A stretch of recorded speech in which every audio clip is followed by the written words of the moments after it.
Welcome to the Pop Go Project podcast, a platform for the discussion and discovery of arts and entertainment. We focus on highlighting people and events that add value to the world around us. Visit us on all social media platforms by searching the Pop Go Project or visit our website at thepopgoproject.com. Welcome to the show, and thank you so much for listening. This episode of the podcast is brought to you by Keller's Garden Center and Landscaping Services. Contact Keller's today and get your yard cleaned up before that dirty old man winter comes. I hate to say it, but he's on his way. The mornings are cold. They're frigid. I don't like it. I'm turning the steering wheel warmer on. I'm putting the seat warmers on. It's just miserable. But contact Keller's today. And if you're looking for snow removal services during the winter months, they can take care of that for you too. Do not break your back this winter and leave the heavy lifting to the professionals at Keller's. Family owned and operated. Their team is looking forward to serving you. Keller's Garden Center and Landscaping Services, located on Kern Street in Exeter near Blue Ribbon Dairy. Find them on social media to learn more.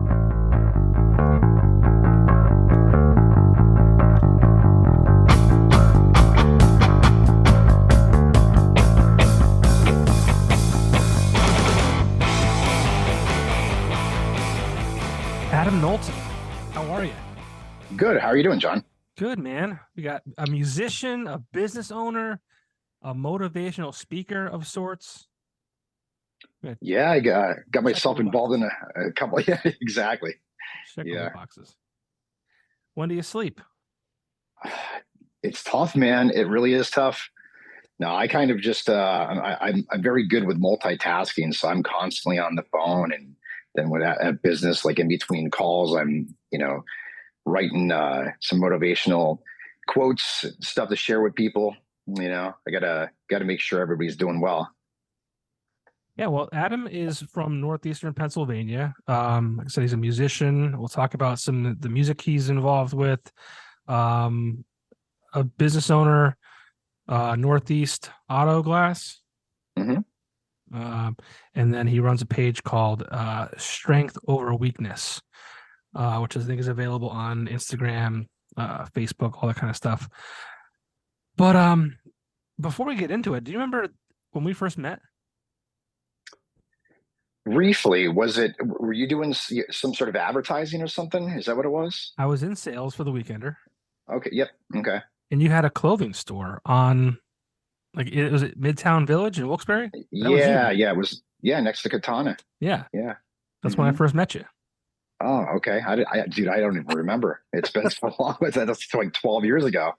What was that place called? Like Addiction or something? Addiction Clothing. Yeah. Yeah. Yeah. One of my ventures. Yeah. I mean, you're always doing something. I think, yeah, because outside of the Northeast Auto Glass, you also started a junk removal company too, right? Well, yeah, I was starting to do that, and it was becoming very competitive. I noticed there's a lot of guys that are in the area, and they're doing a lot of cleanups for next to nothing. So it's not really going to probably be a lucrative thing that I'm going to invest in, because there's individual guys. I don't want to take work away from people. Sure, yeah. That's even just like my glass business. We all worked for a large corporation. We all kind of split off and did our own little thing, and we feed each other work. When I can't do a job and I'm too busy, I send work to some friends of mine that have the same type of business. So the junk removal business I think it was like about a month and a half that I started it ago. And I was getting some phone calls, and there was a friend of mine, Dave, and I've just been giving him the work because he kind of does that type of work all the time, so it's a very competitive business, and I don't want to take work away from these guys. So they need to keep feeding their families.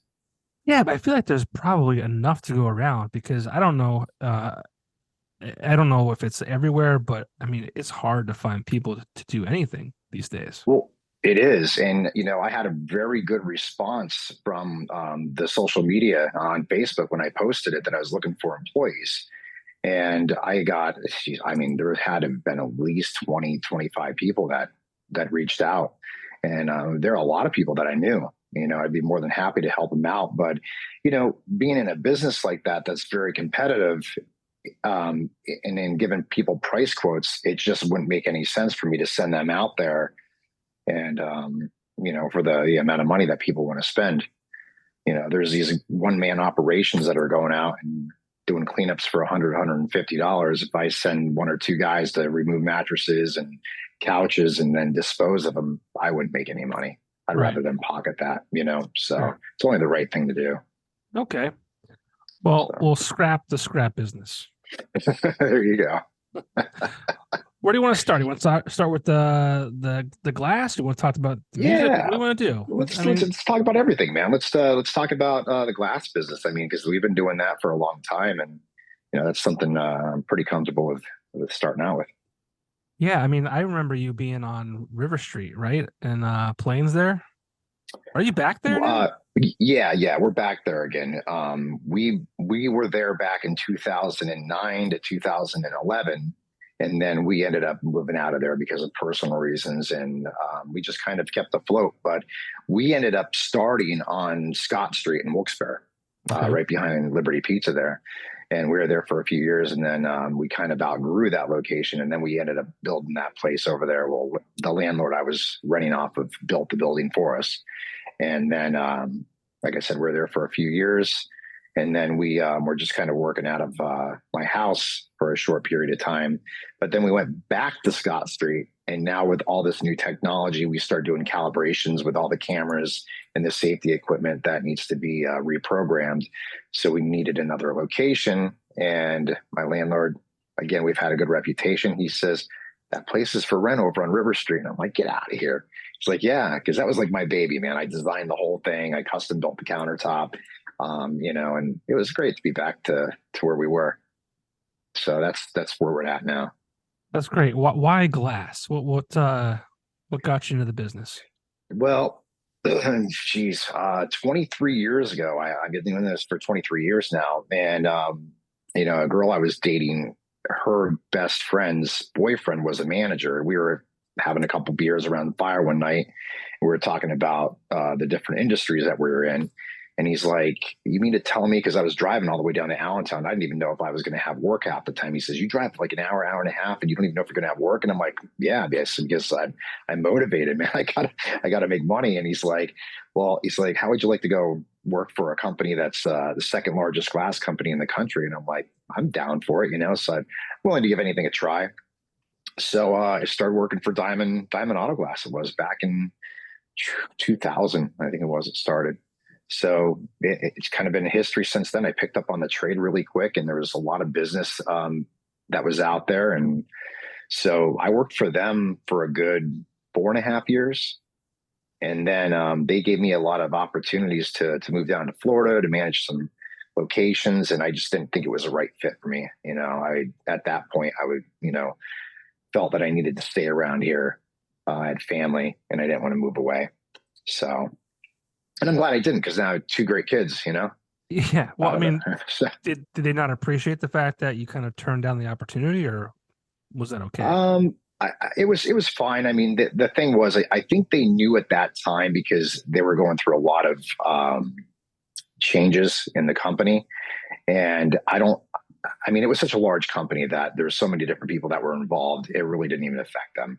I mean, at that point, before I was going to consider being a manager and moving down to Florida, I was doing a lot of side work, because obviously, we went to the same school together, and there's a lot of people that have a career working on vehicles, and there's mechanics and body shops, and I'm friends with a lot of them. So they're like, hey, Adam's doing glass, give him a call. And next thing you know, I'm doing one or two jobs a night, and it just kind of became a full-time gig after a while. So then that's kind of what really made me decide that, hey, I have to really make a decision here. I can't keep working for this company doing 8-10 jobs a day, then working late at night, because I was actually making more money doing 2 jobs a day than I was, doing 50 jobs a week. Yeah. How about So yeah, so that's kind of where the decision was. It was a pretty smart move. Yeah, well, I mean, I imagine there's nothing really like working for yourself. I mean, obviously it has its challenges, but excuse me. Talk about the differences between, you're kind of working for this huge company. It's kind of a safe place, right? There's, you have a job every day, to deciding, hey, let's jump into my own thing. Granted, yeah, you have business right now, but I mean, that could be gone tomorrow. I mean, it's your neck is out on the line. What was it like I to make this choice? I was pretty much already set. Well, I mean, I really would have never left the company, to be honest with you, because the guys that I worked with, we had such a strong relationship, and we had each other's backs, that I really enjoyed where I worked, and and that was the most important thing. Because I mean, if you don't like where you work, man, there's no point of being there. And so I finally was getting up and going to work every day, and I was like, I just love what I do. So when I was working for that company, the funny thing is that the guy that hired me into the glass industry, he became our district manager. And so he was like, well, hey, you're doing all this work. You can't be doing this anymore. He's like, you're putting me in a bad position. He's like, you've got to make a decision here. You either have to stop doing this side work and just focus on working for the company, or you're going to have to go. And I said, I understand. So my brother-in-law at the time, he's like, well, I think it's a good decision, because he was an accountant, and he looked at my numbers and he's like, why are you even working for this company? I said, because I said, I'm dedicated to them and dedicated to the guys. I mean, these guys had me running around down to Lancaster, New York. They had me all over the place. And I would leave Lancaster, drive up past my house, and go back to the Kingston branch to see if the guys still needed help, because I was done early. And so, it just, everything kind of fell into place.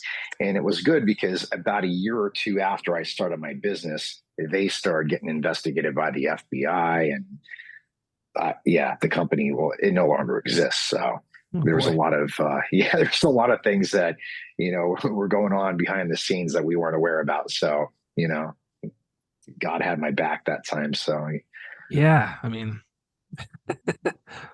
big man watching out. it was tough, but at first, like the first week that I left, I was sitting at home, and the days of fax machines, I was going online and I'm looking to see like who has faxes, and I'm faxing these flyers over, just like we did when we were playing bands and stuff, you know what I mean, and trying to get some advertisement. And I got one response, and I'm like, this isn't going to work. So I had to get my hands dirty. I had to get in my van. I had to drive around to every single garage, body shop, car lot, and just pitch myself and tell them who I was, what I've been doing, and how long I've been doing this for, and what kind of price range, and I could save them some money. So I built a reputation by going out and just walking right into people's garages, whether they were in a suit or if they were, in Dickies, man. And I was shaking their hands, and they had a lot of respect for me. So that's kind of how I built the business, man. Just going out there and being hungry. Yeah, a lot of hustle. I mean, when you're Mm-hmm. making those connections or attempting to make the connections, I mean, a lot of those garages are already working with other distributors, or I Yeah, mean, yeah, sure. Yeah, they were there. I mean, they were all pretty much like, there was two large glass companies in the area, which, Safelight was one of them. They're still around. And they were always the number one leading glass company. But when you go in and you're the technician and you're the face behind the business, what ends up happening is they trust you more than they trust the company, because you're the one that's actually being there. You're the one there that's installing the products and providing the service. So why would they trust the company? They don't know who owns it. All they know is that you're the one that's coming there, and you're the one that they trust. So by going in and pitching yourself and saying, this is who I am, I'm basically working for these companies, I can get you the same product, give you better service, and cut your price down by at least 30-40%. So they dug that, so they're all over it. you know now I imagine like you're saying that you're saving them 30-40%. So you're not really going in and undercutting this business, so to speak, because you have like a lesser quality, but like no. they're probably just trying to line the pockets of the CEOs and shit like that. So you're able to Sure, kind of yeah, absolutely, man. There was people there making 900 and some $1,000 a year, just wasted money. They could have invested it into the technicians, who are the sole backbone of that business. Like if I mean, that's with any company. There's the people that are working for you. They're the assets, man. They're the people you got to take care of. I mean, if you don't have them, then you don't have a business. And so they were undercutting everybody. So it was like there was one guy who left before me, and then I ended up going on my own. And then I remember before I left, I was at doing hurricane cleanup down in Orlando and like Davies, Florida. and I was working with this guy, and he was from upstate New York, and he's like, heard me taking phone calls, because I was doing stuff, obviously at night. And he's like, it's like, so what are you doing? You're running like a business and stuff? I said, yeah. And he's like, that's kind of ballsy, man. I said, well, listen, man, I said, I got to feed my family. So he says, so I got some information on him, and he was the only manager working for the same company I was working for in a 2 mile, like or 2 hour radius around his shop. I said, so you mean to tell me there's nobody else in your area? He says, no. I said, then why are you still working for this company? I said, you need to go, and you need to go pitch all these insurance agents, body shops, car lots, you name it, and go pitch them. I said, because you're the only one they deal with. I said, if you can provide them with the same product and the same quality of workmanship, put your name on it, man. You know what I mean? Brand that and put your name on it. And he did. And I mean, his first year, he did like a couple $1 million in sales. I couldn't believe it. But again, he took all the technicians, and he's got this great business going. So it was great to see him flourish. Yeah. And how rewarding is it to be, an owner of a company like Northeast Auto Glass, having a couple employees and things like that? I mean, it's, I don't know. I'm pretty humble, man. I don't really look at it like, oh, I have this business and I'm well known. I just look at it like I get up every day and I just want to make people happy. That's the most important thing. And as you can see, like posts and stuff that I make, if there's something that I can do to brighten someone's day, whether it means putting a piece of glass in, because a lot of people, I mean, some people might not understand that you never had a broken window, so you don't understand what it's like to have a broken window. Some of these people are devastated. You get people who call you on the phone, they're crying, like women cry, they get upset, men are pissed off. And it's like, listen, man, I'm here to help. Yeah. I said, it's an easy task for me to solve your issues and solve your problems. And again, it's like we have so many different options. And, that's why we're here, because I'll spend the extra 5 or 10 minutes on the phone and explain to them the reason of why they should use their insurance or why they shouldn't use their insurance. Because even now, like what's happening is these insurance companies are raising everybody's rates, and a lot of people don't even realize it. And they're raising them because now these cars are equipped with all these sensors, and they have to be reprogrammed and recalibrated. So the thing is that now you have $1,000 deductible. It was unheard of years ago. So I said, listen, this is what you need to do. You need to call your insurance company, change your policy, and lower your deductible, because you're paying $1,000 a month. They can lower it down to $100 and pay an extra $10 or $12 extra a month and be covered. So they're not aware of that, because they still think the days exist of $150 windshields, and we're seeing $700 to $900 out of pocket now. It's insane. Wow. Well, that's what I meant by rewarding. Like, it's rewarding for you to own, like, this is your business. You're able to have these conversations with these customers. That's what I meant by, rewarding. I wasn't, not that you were like, oh, I have this business, like I'm a big shot. Like, it's more of like, I understand. You're able to really, like, I don't say change people's lives, but to a degree, Yeah. And I don't, days, absolutely. Yeah, sure. Yeah. I mean, I guess, I don't really ever think about it, and I just kind of get up and do what I have to do. And, Well, do you have employees as well? Yeah. Yep. I have my brother actually still, I have my 2 younger brothers. They still, they work with me. My brother, Ben, he's been with me since about 4 months after I started, because we got so busy. I brought him on, and then I've been through so many different employees. But then I have another buddy of mine I grew up with. His parents were actually good friends with my parents. And so it's great to have him too, because you need people you can trust, right. That's important. Well, what's cool about that too, and the reason I bring this up is because, as you know, I work for Axelrad Screen Printing. Dave Maloney. Yeah, great guy, man. Yeah, Dave Maloney, Matt Treble, the two owners of Axelrad, and like 2 of the most humble guys you'll ever meet too. Like, they just, like, you wouldn't even know if you walked in the building that they were owners or not. I think I've actually been asked if I was the owner more times than they have in the past, less than 3 years now, believe it or not. I don't know why. I don't know. But well, you're right there as soon as you walk in, you know what I mean? I moved. My office has moved. Oh, okay. Yeah. I haven't been over there in a while. But yeah. But like what I was thinking is like, there has to be a sense of pride and it's yours is family, right? It sounds like, Hmm. but like just being a small business owner and being able to supply jobs for people that you care about, especially because I know that Dave and Matt at Axelrad, like I know for a fact that they never talked about it, but like I'm sure if I had to bet my entire life savings, I would put money on the fact that they, you know, are proud of the fact that they have, these people around that they supply jobs. It's not like a boastful thing. It's like I built this thing because I want to take care of people around me. Yeah. You know what I'm Hmm. saying?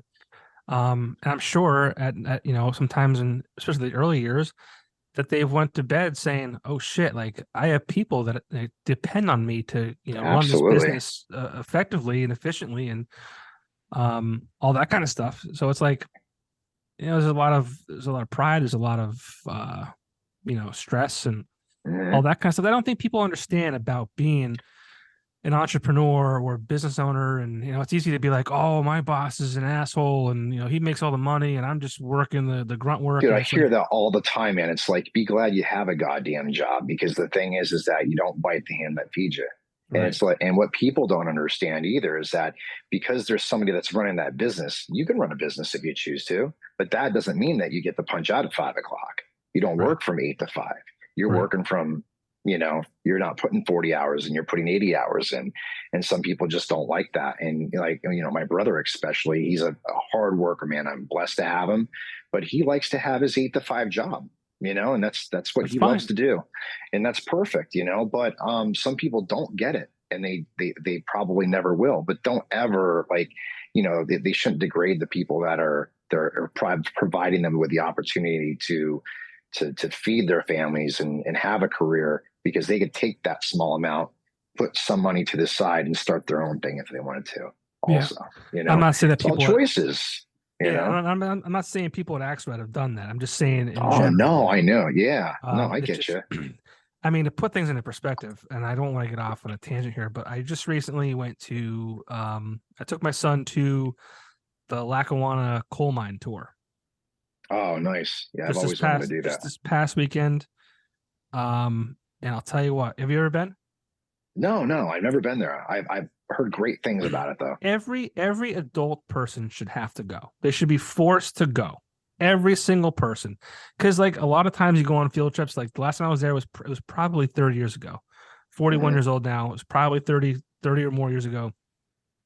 But you're a kid. Like you're fascinated with the fact that you're taking a little train car down and like in a tunnel underground, and then you see a statue or a thing of a donkey and a guy. You don't comprehend everything that is being told to you. Hmm. So I did the tour when I was, like I said, 11, 10, 9, or whatever it was. Didn't appreciate it. As a 41-year-old man, when I went down there this past weekend, dude, it's insane. Like the stuff that you hear and as an adult that you comprehend, like none of us should ever complain about anything in our entire lives ever No, again. I went Ever to a again. tour in Virginia, and I'll tell you what, those people, they really, really worked for a penny. Yeah. And the amount of, I mean, what they don't, people don't understand too, is it's freezing cold down there. These guys didn't have So cool. insulated outfits, you know what I mean? Gloves. Some of these people never even walked out. No. And they were all controlled by the company they worked for, Right. you That's the know? craziest thing that I kind of took away from that outside of the fact that, you know, they turned the lights out and showed us like how much light you worked with as a coal miner. Mm, And it's like insane. It's like how do you see? And yeah. then they showed us the amount of coal that they had to remove per day. And they were saying it was almost like an impossible amount. And even if you did do your quota for the day, the guy in charge could say you didn't, dock your pay. And once you get Mm. in a hole there, it's like impossible to come out of. So you're like owned by the company. And then the guy They just own went your to house. yeah, well, that's what the thing. They work there because they have a roof over their heads for their family. and they go down there for 10, 12 hours a day, beat themselves up, you risk their lives every day, all so their family could have a roof over their head. Mhm. And they all own the market next door and all that kind of shit. It is mind blowing to me, and that's Mhm. I feel shame, it taking me to 41 years old to really appreciate that. And I mean, the mine in Scranton was active until 1965. That's not that long ago. Yeah, no, not at all. We don't realize, man, that the world we live in really is not that old. Even with technology, like I'll have a conversation about cell phones. Like, look at how far Yeah, that's come. I mean, we're talking on an electronic device now. yeah. We're talking It's like we're in the same room, nuts. but we're not. Yeah. It I don't know. It just gave me such a different perspective. And I was talking to my son, and because what they were saying too is if the father was forced to retire at like, early to mid 20s because they had children early, but they were young men still because they had got arthritis really early from being cramped in the mines and all that shit like that.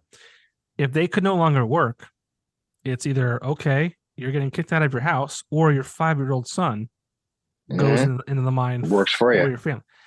And I said to my son, I'm like, because he's 5, he'll be 6 in December, but I'm like, buddy, this like that kid, that little figure that you're seeing, like that's a kid that was your age.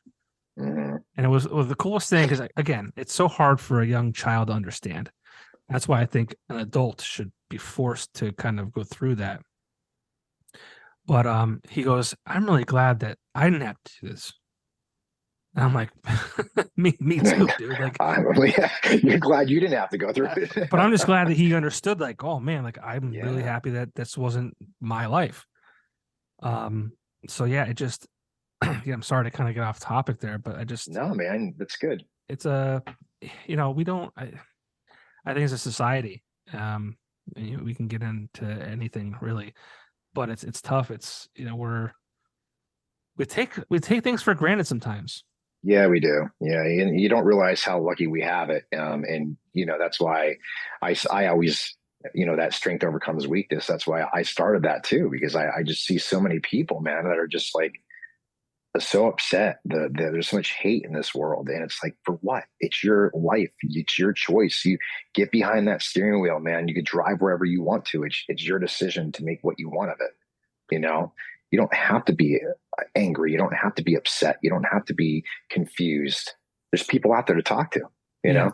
I guess this is a good segue into that. I mean, I don't want to cut the well, no, I want to get back to the auto glass because I feel like there's a lot that has changed, with technology and things like that. Hmm. You mentioned before with the technology and the sensors and the recalibration. So we will get to your strength over weakness, and I want to get back to that obviously. But Sure. I mean, the business you started however many years ago has changed drastically, right? To Hmm. today. Talk about those changes and how you've had to basically probably like re-educate yourself to serve your customers. And Yeah. I mean, again, you're a smart guy, right? But things, we get into routines and we get into, our daily activities, and this technology is thrown in your face. So you didn't ask for this to happen, right? These cars come Right. equipped with all these things. Like you're forced to have to adapt. So talk a little bit Hmm. about how things have changed over the years and how you've been able to kind of navigate those scenarios. Well, I mean, what's really drastically changed is all the windshields that we installed, all the components that are attached to them. So it's not just the rear view mirror anymore. They have rain sensors, condensation sensors. I mean, the condensation sensor just measures the temperature and humidity outside, and it'll turn your car on with the remote. And whether it's cold out, it'll turn your heat on. If it's, vice versa, hot outside, turns the air on. And then, there's these cameras that will actually have forward collision alert. You Hmm. get too close to another vehicle, it brakes itself. Forward braking. Then there's lane assist where it bounces you between the lines because it could read the lines on the road. And then there's lane departure. Same thing, kind of reads the lines on the side of the road. But and it was difficult for us to grasp that concept because we're like, why are they putting these things in the windshields. And it's not even a question of we need answers. Why are they doing this? It's they are doing it. You need to figure it out. So it was a few years, and we just got really stubborn. We're like, we're not doing it. We're not doing calibrations. But then a lot of insurance jobs were like, well, if you're not going to do them, then we're not going to refer work to you. And if you're not going to get the referrals, then you're going to lose money. So we started hiring other companies to do the calibrations. Well, that was difficult too, because now we're running a car to go drop it off at a facility that performs that kind of work. And I'm like, okay, well, now we're losing money. We're taking 20 minutes to a half hour out of the time driving around. Why don't we just invest in the equipment? But you're talking, $20,000-$30,000 worth of equipment that you have to invest in. Right. It's not that you're not going to make your money back, but it's like, okay, now you have to buy programs, you have to buy targets, it's a whole other investment. So, that was probably the most difficult thing to adjust to, but cars are designed a lot cleaner also. Like now they don't have all these chrome moldings on the outsides of them, Sure. where there's no debris underneath that, molding, to where you take the molding off and you have all this stuff caked on there and then there's mud underneath it. So you need to make sure you have a nice clean surface, and it's more work working on those older cars, and they just weren't designed as efficient as they are now. So they're a lot more sleek, a lot more, it's just a better product now that they have out there. Right. And we get some cars in like, a 1984, Camaro or something. And, we'll see these old cars once in a while. I'm thinking, wow, somebody really has those still, and somebody called me today on a Dodge Dynasty. I mean, if you had one of those back in the 90s, man, you were the shit. Yeah. It's like everybody had a Dodge Dynasty. And so, but yeah, we don't even work on those anymore. So cars that I've worked on were every single day, like, I might see them once every couple months, if maybe every couple of years. But then it's like they really, really give you a workout because you know how to change them, but it's really difficult because it's a lot more of material and stuff to disassemble as these newer cars, So that's kind of I think would be the most difficult thing is the calibrations. And then go ahead. No, go ahead. I was going to say, and then it's dealing with the insurance companies too now, because before we had one window, you know what I mean? And they would send over the work order and it would be one part and that's what they would pay you for. Well, now that they're paying for calibrations, they're knocking more of a percentage off of the amount that they're going to pay you for the glass. So essentially now you're working for less money. And if you don't do the calibrations, then you're not going to make any money off the job. And all this is all really controlled by, this one large glass company who owns the entire network. So we battle with that as being business owners because we can't dictate, hey, this is how much I want for this job. Right. They say these are the rates. This is what we're paying you. You like it or you don't. And there's times where you have to write in a supplement and email them back and forth and say, listen, like this took me more time. I had to take this. I shouldn't have to explain my work and what I want to get paid for, but it's just unreasonable. But that's a difficult thing that we have to deal with as a glass company and trying to get paid through these insurance companies. It's easy for the policyholder because they have a deductible. So if they have a zero deductible, it's simple. They make a phone call, file a claim, and it's done. Right.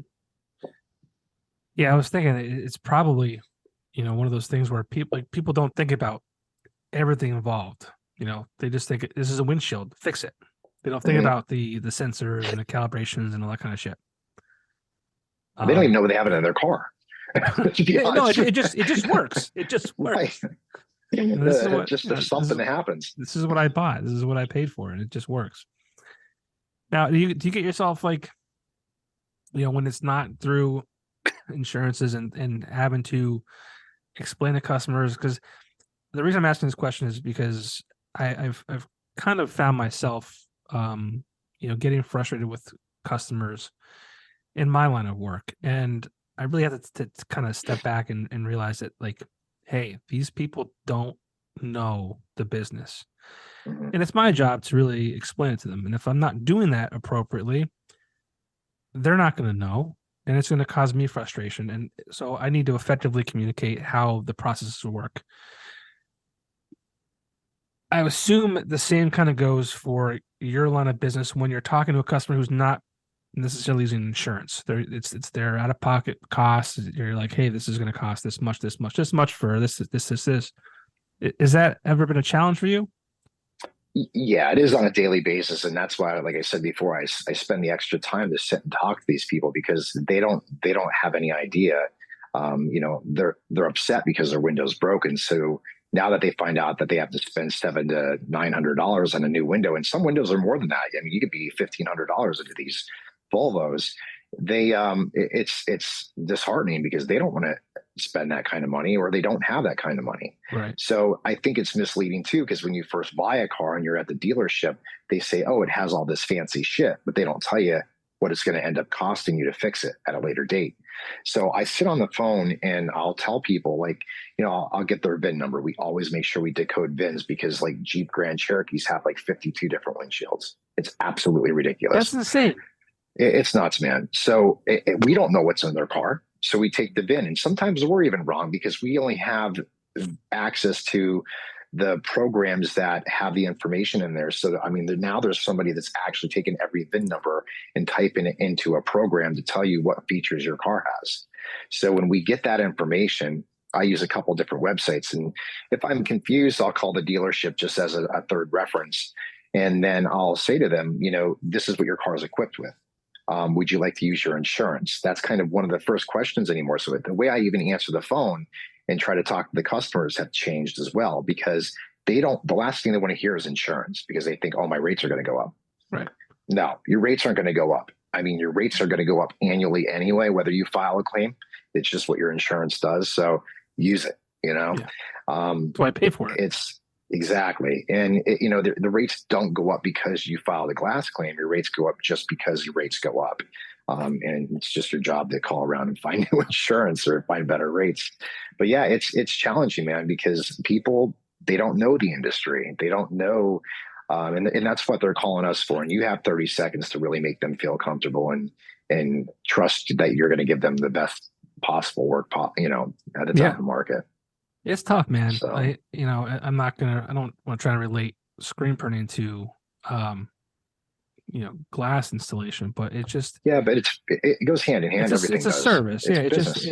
Yeah. And I really just recently, I really kind of sat down and was like reevaluating how I present, the whole process, because I think, not to get off topic, but like, in the screen printing world, there's so many variables. Like, I think the biggest the biggest struggle is how many variables are in screen printing, and no one understands that other than the people who are in the industry. They have no clue of the art and the separations and setups and screen printing in general. Like it just, they don't care. And I don't expect them to. It's not their job to. It's my job, and it's our job. But it's like, it's a struggle, and it's you kind of lose sight sometimes, and realizing that, hey, you got to really kind of educate people and show them that you're trying your best for them, and you're there for them, like you said before. But yeah, it's I think dealing with everything's customer service and sales kind of combined, right? Sure. Yeah. Challenge for sure. To give you an example of like one time you just couldn't make a customer happy. Just that just struggle. No names, but just. Yeah, no, I'm trying to think of a situation. It's not really too often that we have a customer that's not satisfied with anything, but there are a few. If I were to pick a certain situation, I guess it would, and it's kind of my fault too, because we try to do inspections on cars because obviously people have scratches and dents and stuff on their vehicles.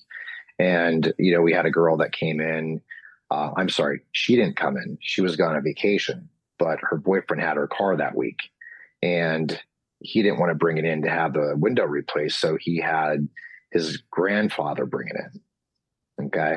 So the girl doesn't even know that the window's broken. So what happens is we're working on the vehicle. I notice there's a huge chunk taken out of her, like up by the windshield, like kind of where the hood is. And I took pictures of it. And that night I was going to see Kiss at Hershey, took a bunch of pictures, right? And then I realized after the next day that I ended up deleting all these photos. Oh no. And the photos were some of the car. And so a couple days later, I get a phone call from this girl snapping out on me that we damaged her car. And I'm like, we didn't damage your car. And I know exactly what you're talking about. Make a long story short, she was pissed off. She's screaming at me. And of course, then I got mad and I ended up fixing the car for her. But, it didn't need to lead into what it did, because she took it to the dealership and was trying to run my company through the dirt. Here, I do their work. So they're like, I know he's not like that. He'll make it right, Then she calls her attorney friend. Well, I knew the attorney friend. So, That's we funny. get that too. It's just, there's always such a comical situation with people, but I don't want to see anybody, last thing I want is somebody to be upset with us. And if we need to spend money to make it right, we do it, so. It's the right thing that's probably, it's probably the worst situation in the last few years, I think, that we had to deal with, but it wasn't too bad. I don't want too many things bother me. Yeah. That's pretty good. Mm-hmm. Yeah. It's tough being in the customer service business. It is, man. Especially we have our vans, and it's just like we provide a service that goes to your house. So we got our numbers plastered all over our vans. Well, what's the first thing that somebody does who has a broken window and sees my van driving down 81? Well, let's call that number and say that they kicked a rock up and broke my window. And that's what we get. Really? Yeah. Or this guy tried running me off the road. And I'm like, they don't realize that I own the company. Yeah. I'm the one driving the van. And I'm like, that didn't happen. You're talking to the guy it's me. Yeah. Yep. That's us, man. Oh, dude, there was this one story, and I'll make it real quick, but it's funny because it was just my brother and I. It was maybe like a couple years after we started. We were working down in Wilkes-Barre, right off of Cole Street, and the houses were right next to each other, and they shared a driveway. And we were working on this one car. It was like in the dead of winter, which we don't do anymore. And we were spraying the glass down and trying to clean it, and it was spraying all over this guy's car. And we didn't realize it was just kind of misting, and it's just glass cleaner. But he comes out, he's like, "What are you doing on my property?" He starts snapping out on us. Well, the kid that we're working on his car is like, "Get in the house, old man, stop your bullshit." The guy just didn't have anything else better to do. So he's all pissed off. So he comes out and he starts freaking out on us again. And he goes, "That's it. I'm calling you calling your office. I'm talking to your boss and I'm telling him how, what kind of work you guys are doing." And I'm like, "You do that." He goes inside, he's looking out the window and he's calling, he's on the phone, right? And all of a sudden I'm right there and I got like a Bluetooth in and I'm talking to him and go out there and put him on the phone. Let me talk to those guys, right? He comes outside and he's like, "Your boss wants to talk to you." And I'm like, he's already talking to you. That's amazing. Yeah, dude, it was funny, man. That's so awesome. We were laughing. Yeah. So, I mean, we have that benefit too.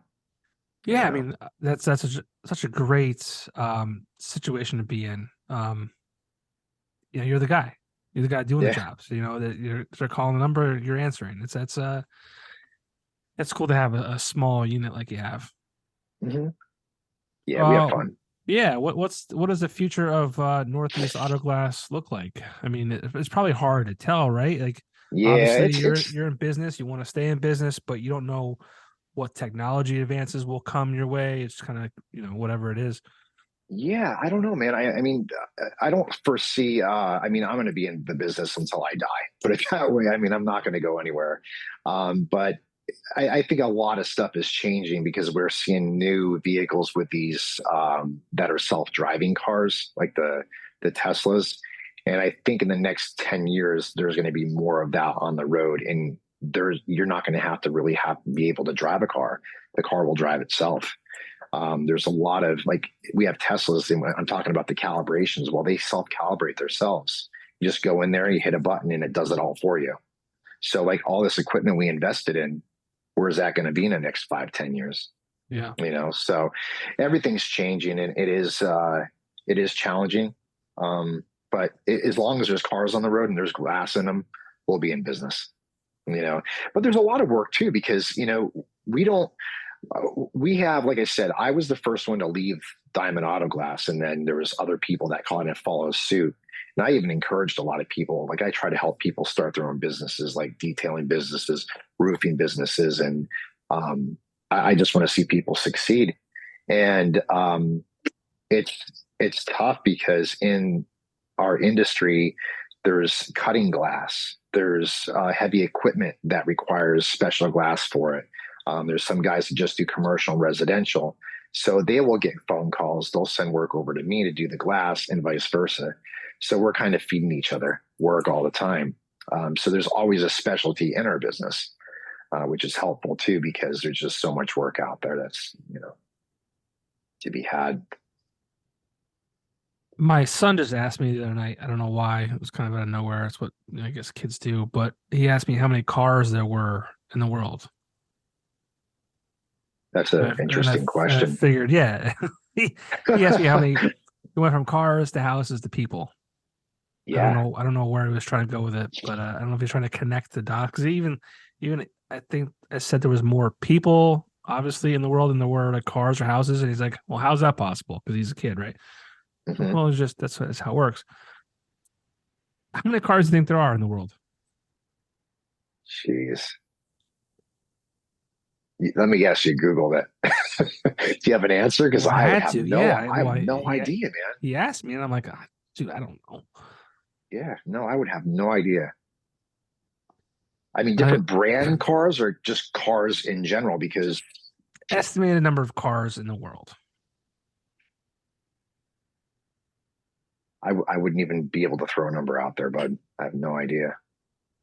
According to Google, it's 1.47 billion. Really? Yeah. 1.47 billion. Wow. That's interesting. So you'll have a job for a long time until you're dead. Yeah, right. A lot of cars in the world. Do you think it ever becomes to a point where the glass won't crack? They'll make a car like, I feel like Elon Musk is creating that Cybertruck, and it's almost like bulletproof or whatever it is. Like, do you think it becomes a thing where we become a society where cars are just starting to be made with bulletproof glass? I mean, to a point, they some vehicles do have bulletproof glass in them. You can manufacture it and have it made. It's not easy because there's a mold for each product that's out there, and there's a process that has to go. It has to go through. So to manufacture a window like that and to sell it, you're not. It's only going to be for specialty cars because the average person is not going to be able to afford it. Right. So they do make films now where it's almost like a tint that you can put on your windshield, and it's I don't know how thick it is, but it more or less ricochets the rock off the glass. But if it's coming at a certain rate of speed, it's still going to break it. But even with bulletproof glass, if you're driving around with it and it's a daily driver, so let's just say you have a regular Honda Civic that you drive back and forth and you're driving an hour and commuting one way, whoa. It's going to get pitted up. Why are you attacking me? Why I drive a Honda Civic? Why are you attacking me? I do too, because I have one. Do you really have one? I swear to God, yeah. I do. I do too, because I don't drive my truck to work. I want to save on gas, man. Exactly. Well, so you fixed, and I'm trying to blank. You fixed one of my cars. And I wanted to say it was my Jeep Wrangler back in like 2009, but I don't think that was the case. I think I bought a car in the window. I think I bought a Honda Accord from Motor World in 2015, and the window was like the driver's side window was funky, and I think you fixed that. But I'll never forget. You're talking about people who, women crying, men being pissed off. It's not a sexist thing by any means. It's just, No. it's how we Hey, listen, man, I have men that cry sometimes. I just didn't want to say. hey, I cry over things that are, less important than and that's fine. But I just bought. It was my first. Well, it wasn't a brand new car. It was my first like car I bought on my own, and it was a Jeep Wrangler. It was yellow. I don't know why I did that, but it was young. And I'm driving it. I drive it out of. It was nationwide by the mall.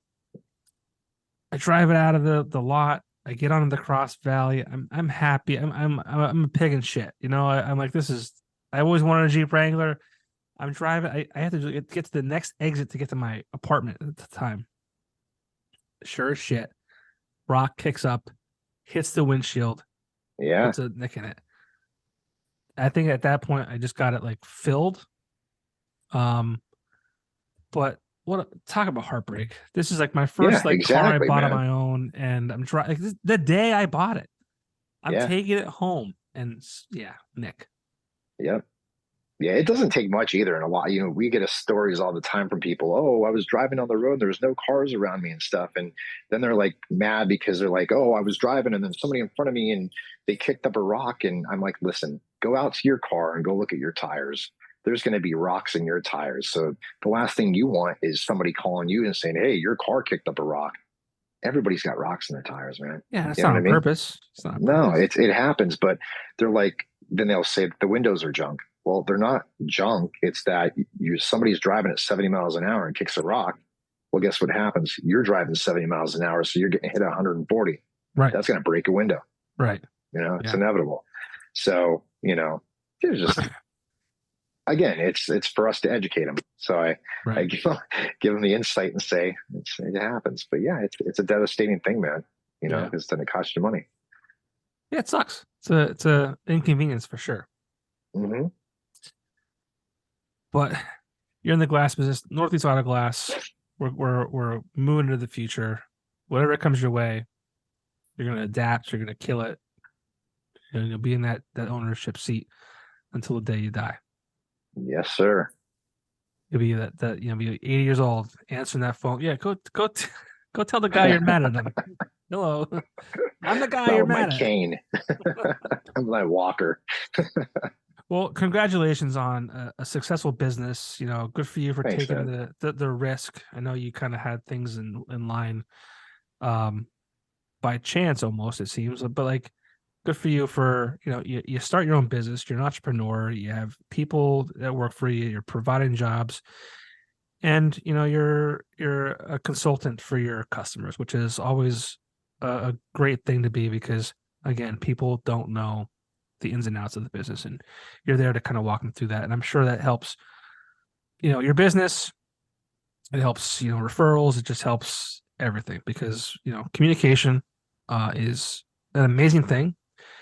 And I think these days we lack it because we're typing over a phone, we're typing through emails, we're typing over Facebook, we're typing over Instagram, and we're losing that human connection. So kudos to you for, maintaining that in your business. Thanks, man. Let's get on to the motivational stuff. Okay. Or music. Which one? I want to end motivational stuff. Yeah. Yeah. And with music, man. So people are miserable, right? People, it's hard to be alive. It's hard. I mean, I don't want to get into politics too much, but I mean, I've admitted this before. I'll admit it again. I voted for the administration that is currently in the White House, and I couldn't be more disappointed with that decision. Does that mean I wish I would have voted for Trump at the alternative? No. I'm really upset with where we are as a country. Mm-hmm. And I don't think that's uncommon. That's probably across the board. Sure, I think most people feel the same way you do. Forget the parties, because I don't want to make things political. Because unfortunately, the world we live in, it's about people. It's not about the parties. It's about people. That's what I'm saying. It's just like we are humans in the world, and it's a struggle to fucking live. Yep. I do well at my job. You know, I can't complain about the money that I make, but I feel like every time that I do better, and I'm sure every time that someone gets a raise across the world, it's like, oh yes, I got a raise, but that money is consumed by, the inflation and, the price of electricity, the price of, their water bill, whatever you want to call it. It just everything. It just costs more to live. Hmm. It's frustrating, and I'm sure you've seen that. I'm sure you've seen it online. I'm sure you've seen it, like, people say We it. see it everywhere. Yeah. It's hard, man. If I said that if I tried saying like everything's great over here, it would be like I'd be lying to you. Now, granted, I'm not starving. I have a roof over my head. Like, everything's good. Right. Yeah. But like, again, like It could be better. well, it's just like if you like, I'm in sales, so it's like my entire career's been in sales. I told my coworker the other day, I've never been in a job where I get an annual raise. Never, ever, ever, ever. Because I'm in sales. It's one of those things. It's like, if you want more money, go get it. And I Hmm. have that opportunity, which is great.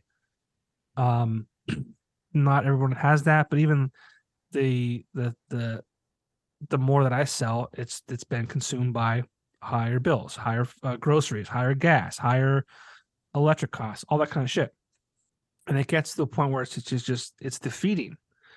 And I'm very lucky where I have my wife who has a job, and so we're able to kind of, I don't want to say absorb those increases, but we're able to manage them, I guess you could say. But not Hmm. everyone has that. We're in a world where people are literally struggling and they don't know where their next meal is going to be. They don't know anything. And I think that's kind of where, strength over weakness comes in. Maybe I'm wrong, but I want you to talk about that platform that you are building and kind of giving people hope, because Yeah. it's hard. Life is hard, and we need to celebrate the wins. We need to have people that talk about how we can do better. Right. Right. Yeah. I think the main thing that started giving people more stress, more anxiety, and all this stuff, and reassurance that the world's turning to shit is social media. I mean, Yeah. it really it's a reassurance that we're in the world we are today. You see reflections of the way people act on social media. Like, you could post something and it could be of nothing, and then you got somebody texting you saying, "Hey, is everything okay? Is everything all right?" Yes, everything's great. It's just that something crossed my mind and I want to share it with people. And but people, first thing they think of is something negative. Although it's a positive, they turn it into a negative. Well, why are they doing that? Because they're wired wrong, so people need to sit back and they need to really evaluate their life.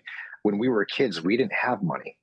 We grew up in a society where we were lucky to have food on our table. I mean, I remember eating cans of soup for dinner because that's all my family had to feed us. But we didn't question it.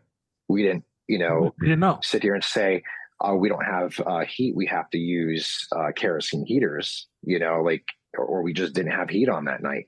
We lived in a completely different world, but it was because we only knew what we knew.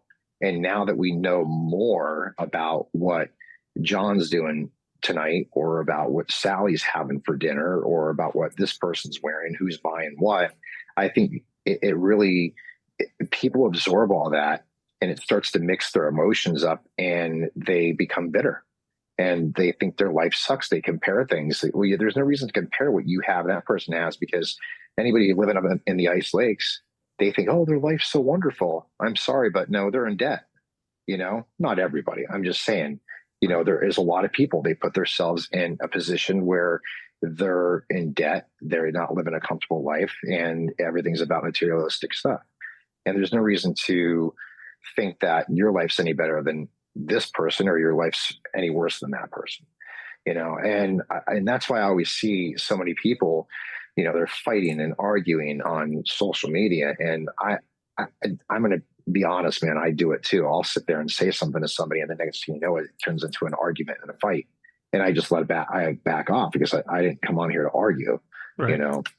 But I think that's one of the main reasons is social media really has caused people to want to battle, and they compare life, and it doesn't matter the amount of money anybody has, because at the end of the day, man, we're all going to be buried in the same spot, we're all going to the same place. Yeah. But, we just have, I mean, I just think people need to be kinder. People need to watch out for others. I mean, because that's kind of what started the whole strength overcomes weakness is the pandemic hit, and I'm watching TV and I'm going, what in the hell is going on? And I'm freaked out. I mean, I'm going to be honest with you. I was freaked out. We're going to the store. There's nothing on the shelves. Yeah. Can't find toilet paper. Can't find paper towels. It's because everybody went into a panic. Well, back in 2008, I never watched the news. Social media on Facebook wasn't really that big back then. Right. It was there, but there was no panic. Nobody was going to the grocery store and buying everything off the shelves.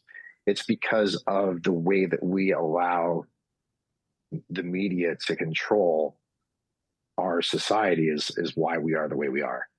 So 100%. I think that people, they need to just step back and I mean, me voicing my opinion is not going to change that, but I'm just saying, I think that's what the root of it all is. But, I was able to lend people money during the pandemic because I had extra money, or I had to dip into money I didn't have and use that I had saved to keep my business afloat, and I don't really complain about it, but I wouldn't have been able to get through things if it wasn't for other people helping me with, Ron and Gina Russo. I didn't have gloves. I couldn't buy nitrile gloves.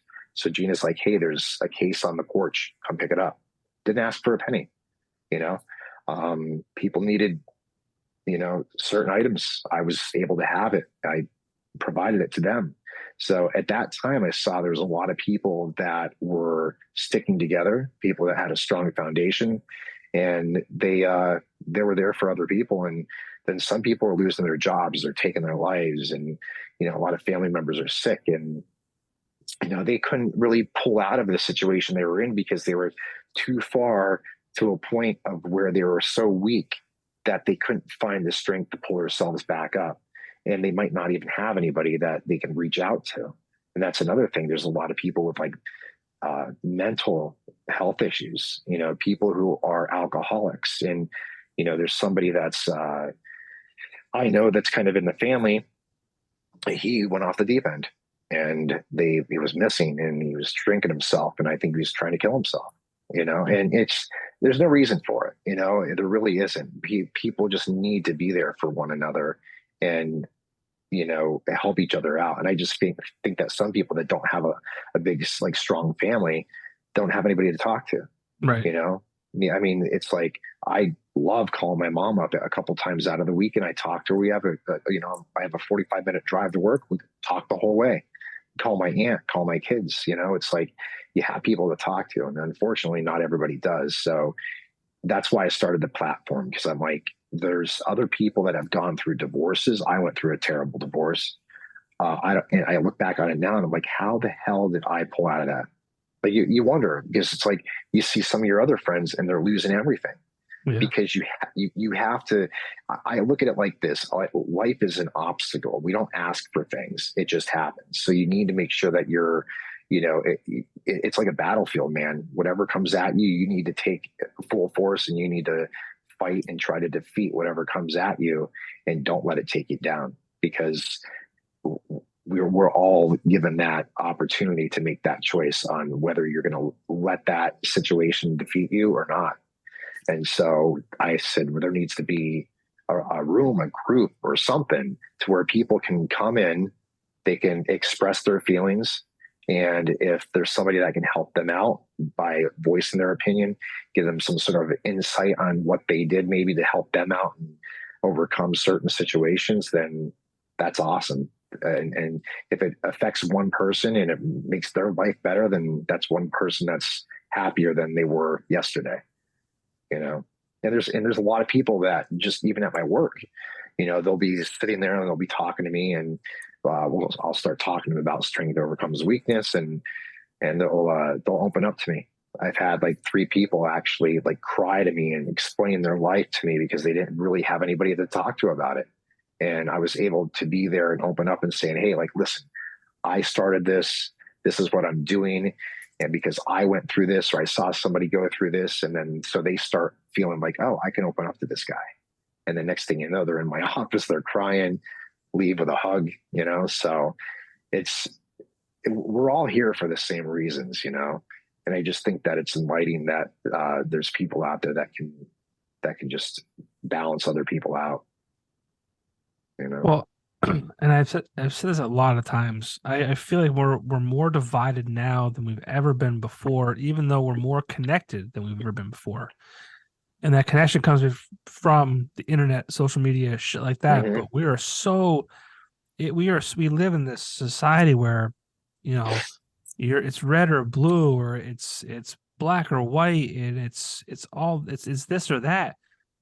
And I feel like we really lost. You talk about having a community and people being there for one another, and you talk about social media being the downfall. And I honestly, social media, yes, 100%, but like, and I've said this for years, internet in general, blessing and a curse. These freaking phones, have destroyed our community to a degree. Like, we don't talk, we don't, like, when you're neighbors, you leave your door Yeah, but open. it's not the phones, it's the people.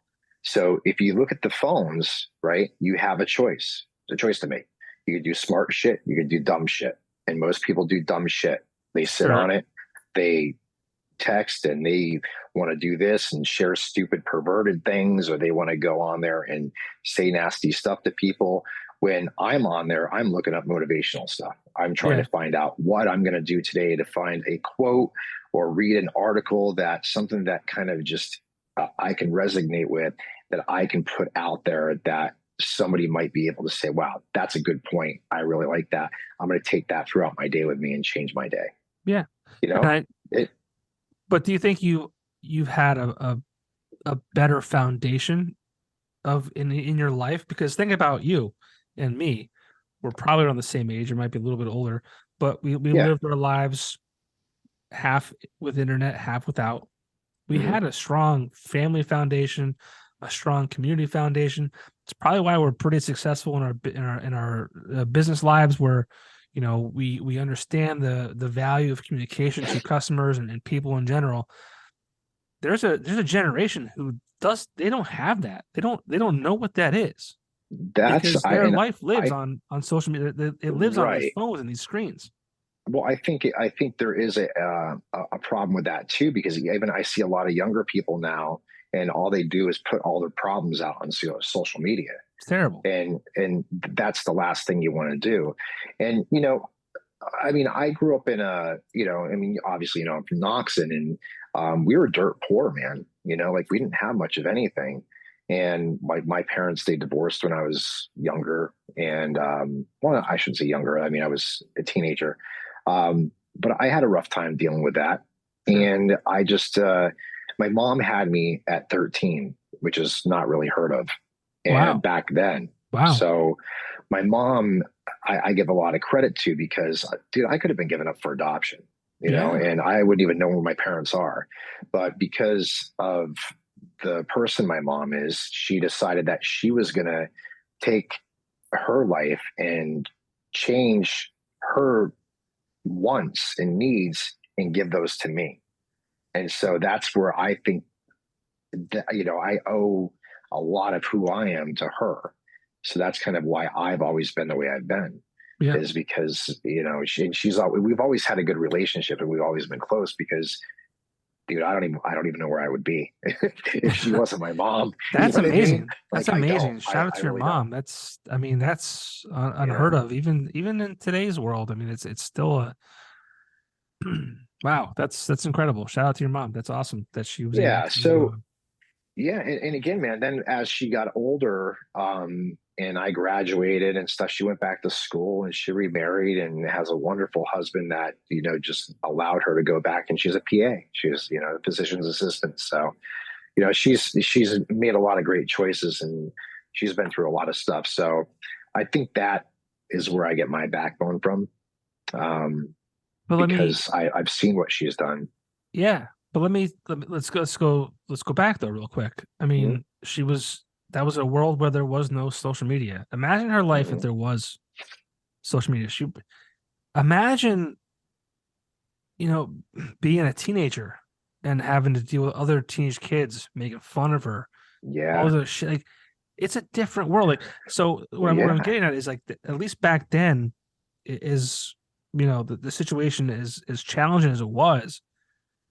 There was not so much outside noise as there is today. And No. it's easy to say, "Oh, well, get rid of these phones, get rid of it. Don't pay attention to it. Don't." But I mean, you can't. There's not much you can do without a phone these days. I mean, it's Mm-hmm. almost forced into our hands to use to pay a bill or whatever it might be. It's I worry about our youth, and I'm saying that as a father of a soon to be 6 year old and a father of a 17-month old. Like, I don't know what it's going to look like in 10 years. Yeah. I know. I worry, man. You know, I do. I worry for my kids. it's scary, and it's what I'm saying to you is it's easy for you and I to really understand the difference between reality and what's fake, because I think I would say that too. We grew up in a time where you had the real world on MTV, you know, Yeah. and all these reality shows. Like, we know that this shit's fake. We know it's scripted, whether they call it reality or not. We know we know that social media and the shit people post is more often a facade. We know that because we're adults. We can comprehend those things, but there are children growing up with phones, internet, social media who don't understand what's happening. Mm-hmm. They just don't. No. And that's scary to me. Mm-hmm. They see 16 and pregnant, and they say, "Oh, that's real life." Well, they see Kim Kardashian implants and this other thing. They say, "Oh, well, that's just how things work. That's what when I get to this That's age, all they I'll do know. that." That's all I know. That's it. It's put out in front of their face all the time. Yeah. So I don't know how we got on all this, but like it all Well, stems. I think it it's all stems to people trying to comprehend all these things and kind of navigate this world we live in, and it's hard for people to navigate. mhm. Well, it's like my daughter even will say to me sometimes before, like she was telling me she has like anxiety. I said, "You don't even know what anxiety is. Like, she's stressed. You don't even know what stress is." This is years ago. She's Right. 14 now, and I'm like, "You don't even know what stress is. Where is this coming from?" It's because she's heard it or she's seen it. So that Right. gets implemented into people's minds, and they think I'm that way. Right. And I mean, I can go on a whole other subject, but I won't about. I know. You know what I'm talking I know about. where you're thinking. I know exactly what Yes. you're thinking. I would And, love to talk and about it, but I won't. no, Uh, and the thing is that we're who we are.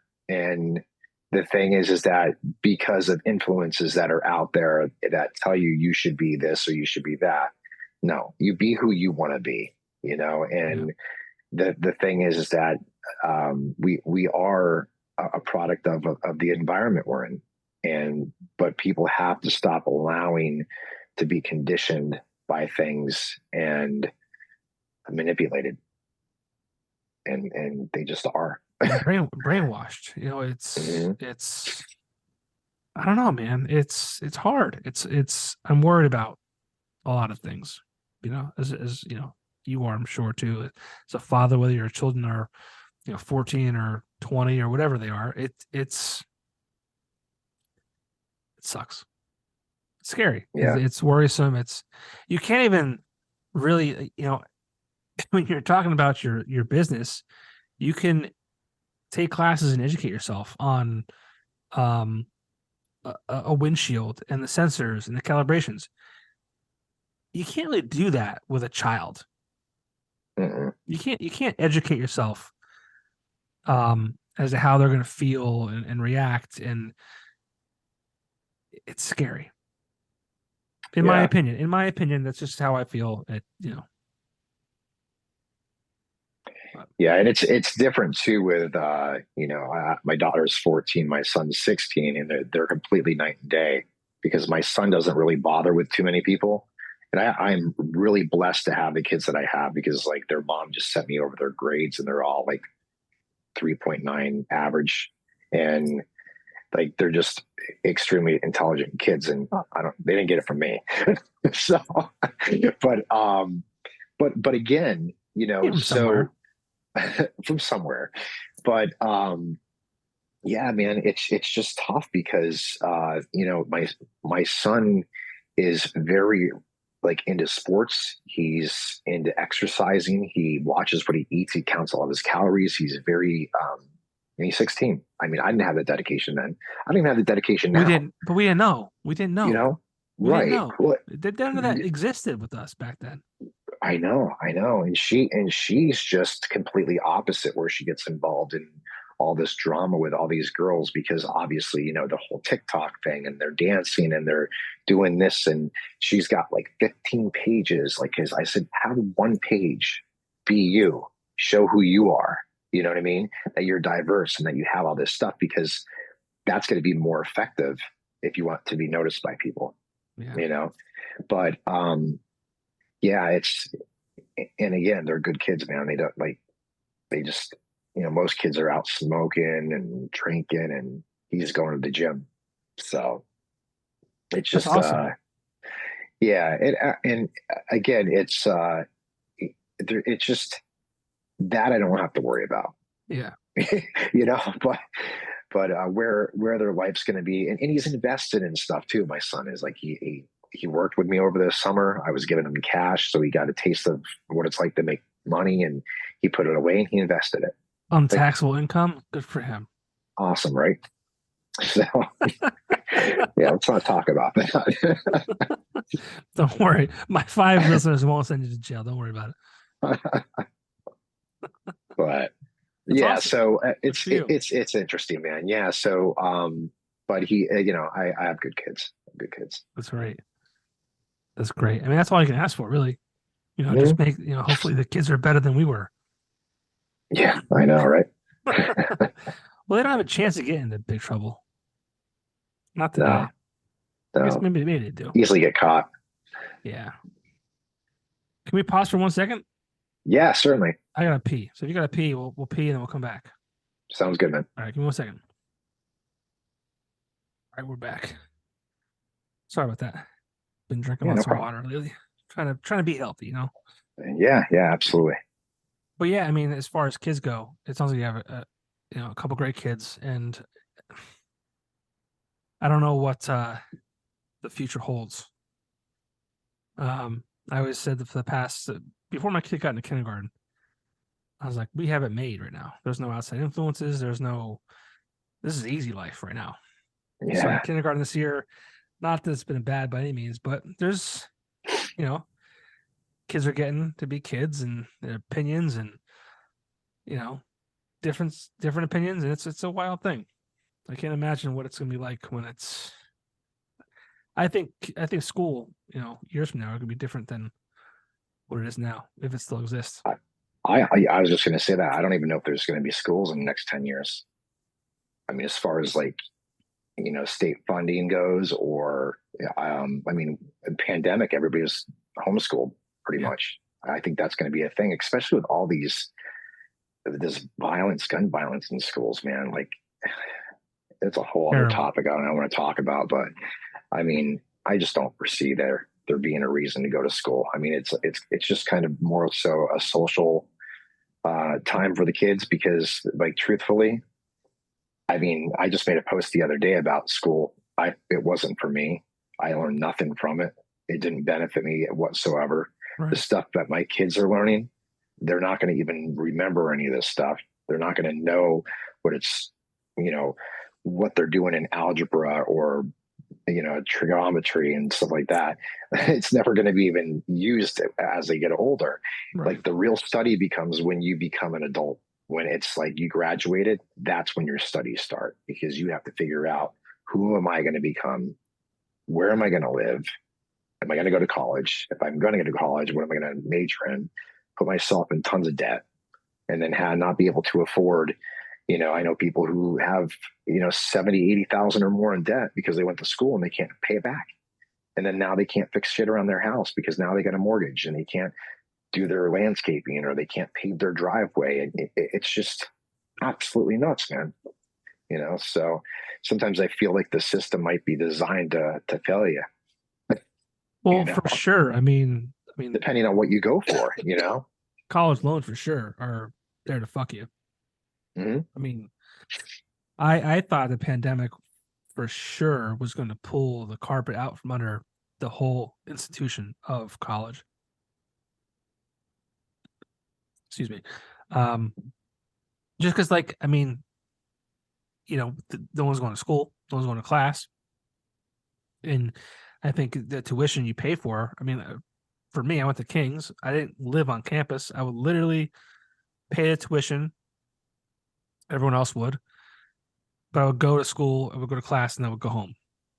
So I wasn't accessing, the gym or whatever might be around me because I was going home to go to work. I was focusing on homework. I wasn't, Mm-hmm. living on campus. I wasn't taking advantage of these, I guess they're opportunities, right? But Sure. I don't know. It's gonna be a different landscape for sure. It Yeah. has to be. I mean, we can't keep living like we are right now. I mean, we're in big trouble in that the trades have been completely just kind of blackballed. They've just kind of been stagnant for like the last few years. But we were There's raised nothing in like, a world where, like, oh, don't use your hands, don't work hard like that, like use your brain.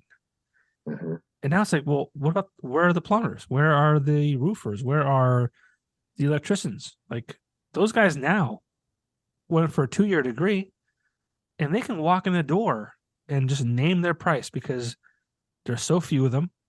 Mm-hmm. There's so few qualified. And it's like, okay, well, this is going to cost you this much money, and good luck finding someone else to do it because there aren't, or they're not qualified, and you know, Yeah. And I pay think me. we need more people to be. I need more people in a trade.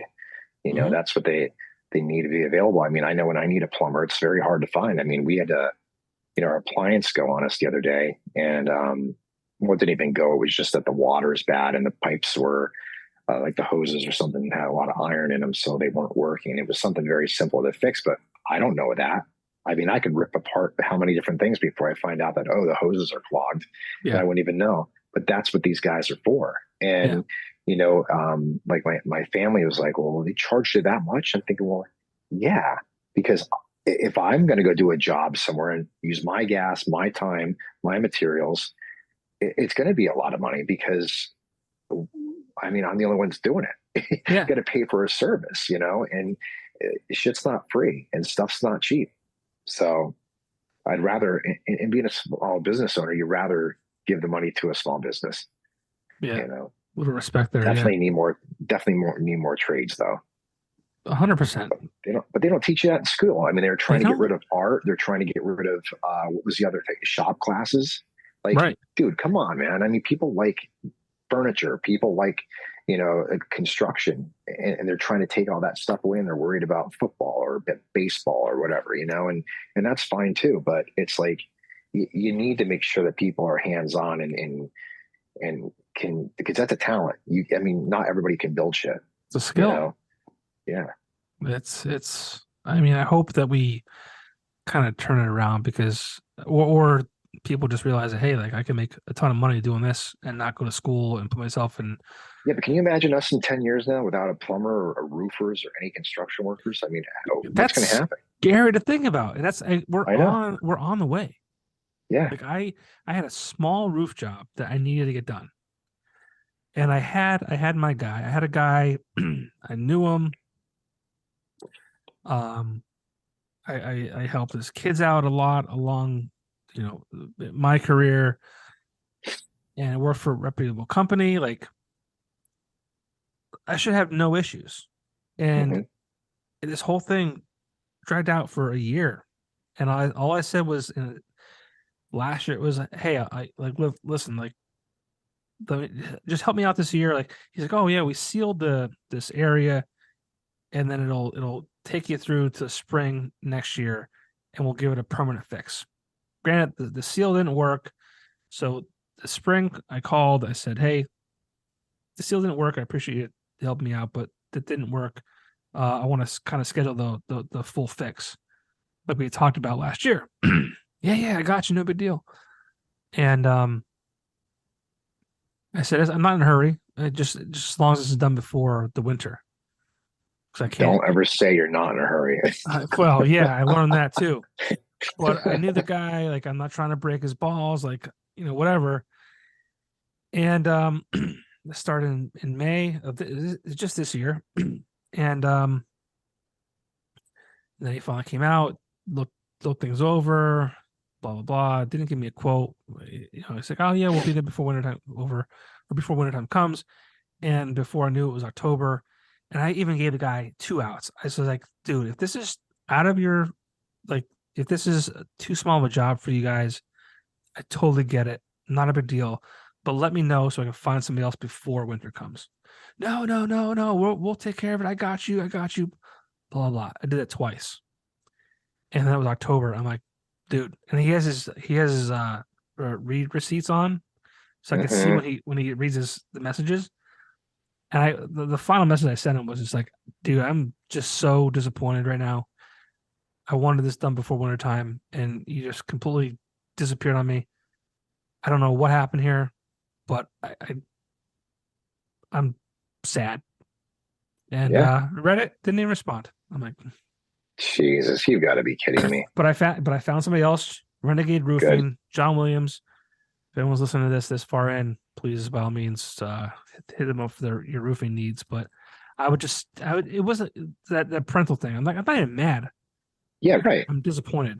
Actually, I was mad. I was mad a few times when it would rain and the small roof area was above my front door.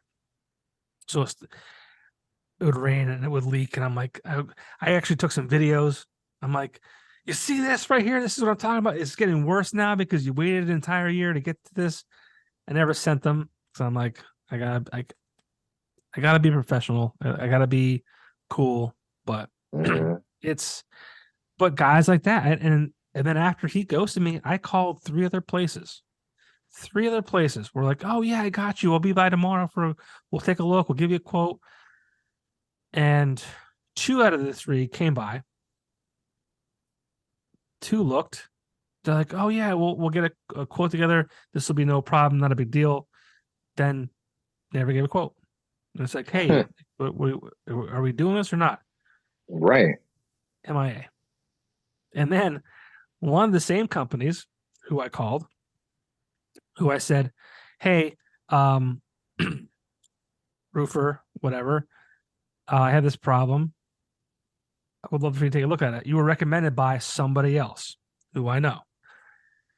And it's like, oh yeah, we got you. Let us look at our schedule, but we're planning on Thursday or Friday of this week. So I called on a Monday, Thursday or Friday this week. We'll let you know. So Wednesday comes, and I said, hey guys, like, I know you said Thursday or Friday you're going to stop by. Is that still a possibility? They're like, yes, and then never showed up. Unbelievable. Same company, and I didn't know this at the time. Came to us at Axelred. And some of the stuff got a little messed up. And then without question, I was like, yeah, these are not acceptable. We'll fix them. Not an issue. And they responded to me with like, this is very discouraging, blah, blah, blah, yada, yada, yada. And I wanted to write back so bad, like, I would have written back. That's not my business, so I can't do it. But I want to be like, it must be nice sitting in your glass house, throwing stones. Yeah. Because like they were, I gave them updates, all this stuff, and it just wasn't enough. And even when I said like we're gonna redo this without question, it was like, well, this is very discouraging and inconvenient. I'm like, yeah, I get that, but I'm gonna get it done for you in 2 days for one. Mm-hmm. No questions asked. This is on us. Like, I'll fix this as fast as possible. But like, for you to sit in your glass house throwing stones, I want to be like, do you want to go there? you want to do this right now? But I couldn't do it because, Yeah, you know, I know. if it was my business, I would have 100% have done it. You should have just consulted with Dave and just ask him, is it okay? He He probably might have wouldn't been have okay. cared, but it's just not, I know it's it's just the not purpose. me. It's just right. I get Oh, you. I believe me. I mean, I'm the last person to, I hate that, that shit, but I don't know how we got here. Life's hard. We need the Need more world to be, strength. we need more strength. Yeah. So, I That's mean, it, like man. you got this whole platform. What are your goals with that? Strength overcomes weakness. Yeah, it's strength overcomes weakness. Yeah, I mean, I don't really do much with it right now, and I'm just going to be honest why. Because when I first started doing it, I was plastering videos all over social media, and my account ended up getting hacked. And like I said, I started it back in 2020, and so I kind of lost the page, access to the page, and so I had to clean it all up and stuff, and I regained access back to it. So I'm like, you know what? I got to trademark this and get this taken care of.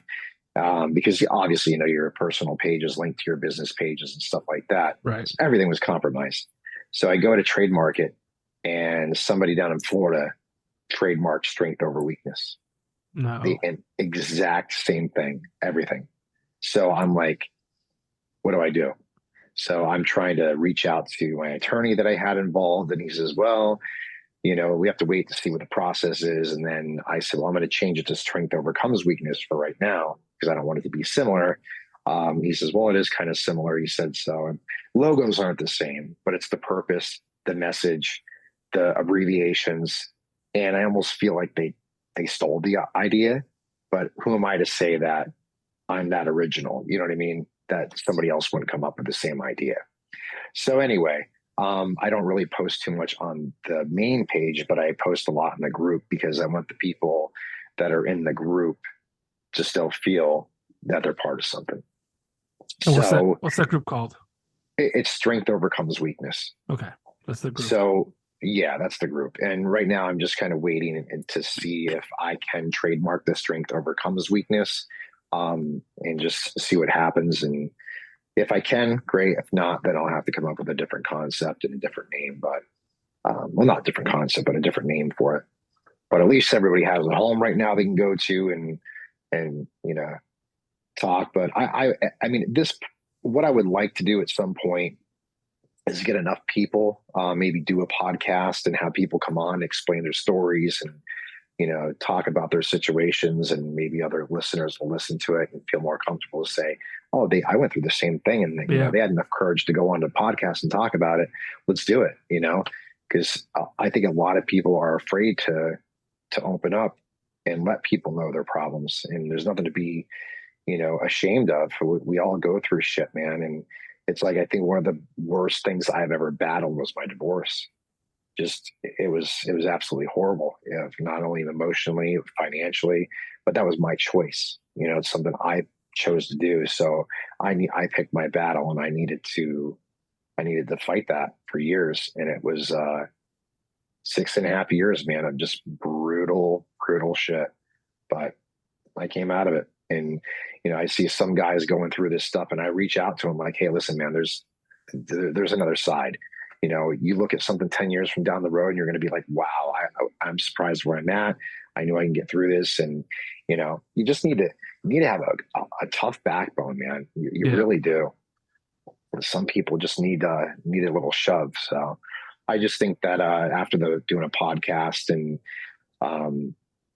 maybe at that point, even doing small little meetings with people too, but I don't want it to get to a point where everything becomes too personal, where people got personal cell phones, and then everybody's driving everybody crazy. I want to keep it more like maybe get like, not even like even a Zoom like we're doing now. We can get everybody on a Zoom call and do Zoom conversations. Yeah, I think that would help people out too. Yeah, I think there's this misconception too. Like when you say strength over weakness, I think people, and maybe it's just something I put in my head, like weakness being like, oh, I've succumbed to addiction, or or whatever that kind of road might be. But like weakness is so many different things, and you said about divorce, like Hmm. that's maybe a weak moment for you, and not that you were weak, but just like a moment of your life that was just like it's a battle, like you said before too. Or maybe you lost your job. Like, how do you rebound from that? Hmm. There's like, strength over weakness or strength overcomes weaknesses. I think maybe I'm just making this up in my head. Kind of might focus on addiction and being at that low level, but I think it's so much It, more than that. it's a way of life for many people, depending on what their situation is. Because I mean, it could be somebody like I said, divorce, Yep. like myself. Yep. There's a couple people I know that were alcoholics. I mean, and they decided to change their life. And I mean, we know a dear friend of ours that he's an amazing artist and bends metal. Got his aggression from bending metal and creating wonderful, beautiful art, Yep. and he's sober. And that was an accomplishment that he could be proud of. And Let's say his he's name, Scott Nichols. Let's just say his name. don't talk about Scott. Hey, Of course, Scott, he's man, not he's the man. he's proud of that. He's proud of that, and I he should know, be that's what I mean. And he's 100%. he's a perfect example of what that is. Yeah. And he's somebody that was on board to talk about it, do the podcast and stuff. I mean, he's very busy, but he's definitely somebody that can put some insight and shine some light onto some other people's lives. You But know. anything, I mean, any moment could be a moment of weakness, whether it's like I Hmm. said, like going through a divorce or losing a loved one, and obviously we all go through that. That's a Hmm. obviously we're at a weak moment when that happens because it's such a sad thing, but it's a universal thing, unfortunately, because there is just weakness and sadness all around us. So I think That's it. I That's think what I'm you have a saying. great It results in with everybody's lifestyle. yeah. Everybody experiences some weak point in their life that they can contribute.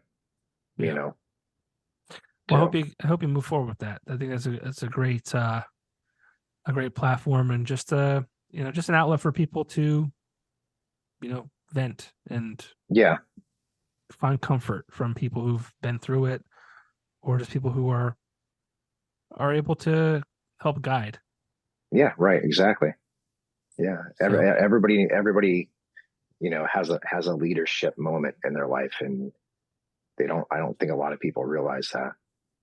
yeah. Well, it's getting late. I mean, I'll talk to you all night. I'll talk to till two Yeah, man, a.m. I mean, I'm good. we're recording on We haven't talked for a long time, so November. We're recording on November 15th or 16th, whatever it is today. The 15th of November is probably be released in a week or two. Um, we start this at 9 o'clock, and it's almost 11 now. So we're going on 2 hours. We may or may not have listeners still, but the fun part of Adam Nulton, the kind of fuck it, like I don't need to worry about business and what that part of my life is, and maybe music could help with finding strength over weakness, but the music is the fun part. It's the I mean, you have a ton of songs out. We've got songs like Redneck Nightclub, Devil and Me, but we've got two new ones that you just I don't know if you released them or you're planning on release them, but you shared them with me, and it's consistent with everything you've done so far. And the two songs are "You Don't Know Me" and "Devil Needs Jesus." mhm. Um, Talk about your musical path. Again, I think it's the fun part of who Adam Nulton is, the Yeah, fuck it kind of part of Adam Nulton, and not just the fuck it. It's I think also a lot of it could be motivational. It could be uh, just relatable stuff that people go through in life too. hmm, absolutely. So when I was 12 years old, a friend of mine came over my house with his guitar and said, I started taking guitar lessons. And I said, no shit. I said, I'd like to take some guitar lessons. And he says, well, there's a pastor over in Tunkhannock giving lessons for $1 an hour just to keep like this little, it was like some sort of religious, I don't know if it was a church or whatever it was to keep it open. So we started taking lessons off him for about a year. And then he stopped doing the lessons from that point forward. So I started going to Back Mountain Music, and I started learning from different musicians. So I started learning from like jazz musicians, blues, metal. And I just kind of became friends with a lot of people in the music industry. And then I thought to myself, I really like writing and singing, so I'm not going to try to play lead guitar. So I focused on just basically doing, just playing my acoustic guitar and being a singer-songwriter. So at that point, I, played in bands growing up, and then I decided that, I was going to play in some cover bands, play out a couple bars, and the bar scene just wasn't really for me. I didn't want to be out until 2-3 o'clock in the morning, lugging shit around and, hustling like some of our boys still do, you know what I mean? But dude, I give them a lot of credit, because some of the guys that we know, they really, that it's well deserved at what they do. And I give them a lot of credit for it, because and again, I'm not somebody that can go and sit in a bar and play for a couple hours. I don't play fluently all the time. So it's not like I write something. If I'm driving in the car, I have a melody going through my head, or I'll go and I'll write something in on my phone, and I'll write this like chorus. And then I'm like, okay, well, when I get home, I'm going to do this, and I'm going to add it to the guitar. I might only play my guitar for like 5 or 10 minutes that month. Like, I really don't play a lot. And so I'll write this song because this idea is in my head. So I create this song and I send it to my cousin Chad. And then he's like, oh, wow, I really like that. So he'll throw some sort of guitar over it. And then we have an idea. So we go in the studio and he starts laying some tracks down. I start laying the rhythm down, and then just singing the melody up top. We create this song. Devils Need Jesus, for example, the one I sent you, it was just a idea. And then I just started writing it. I wrote it in the car driving to work the one day. And then I just had the thought process in my head of how I wanted it to sound. And then we got into the studio and recorded it. And that's kind of how it came up. It's basically, that's where the creativity comes into play. So, being a musician for how many years? I mean, I'm 46 now. When I was in my 20s, like, I had auditioned for like American Idol. I went to Boston, and I realized, wow, this is pretty fixed, because there was guys that were there that were like all dressed up like the band Gore, and they made it through, and they actually were on TV. And I'm like, what's this shit? You know what I mean? Like, all these people getting through on television, and there's people who actually are talented musicians that they sent home and who are great singers. And I'm like, I'm done with this, man. Like, it's not sexy. It's not sexy. No. I should have like did something that was pretty shocking, like dressed up in some, drag shit maybe, and some fishnet stockings, and did something that was kind of shocking to them. Tuck and maybe what went on. So, but yeah, man. I've been playing for a long time and writing. And so the last few, I'd say probably back in 2012 is when I first met my cousin Chad May. I knew that like he played guitar. I knew that he was a great guitarist, but we never really hung out together. We're different age brackets. So I called him up and said, hey, you want to get together and play? Said, yeah, let's do that. We're family and both love music. So as soon as we started playing together, we just got a good vibe off of each other. And that's kind of why I never really went in and started recording any songs and any music consistently, because I didn't have a band. I didn't have a guitar player I could play with also. It was just me and my rhythm guitar. So over the course of my music career, I joined a couple bands, like played in this hippie band for a while and stuff too. It wasn't really my thing. What band? We were called the Custom Blend Conspiracy. Okay. It was more like a jam band. That didn't really last. It was like 2 years I played in that band for. But then, I guess my focus was just at that point was writing more songs. And excuse me, I'm having a hard time. I get you, man. Drink some water. I'll talk through it.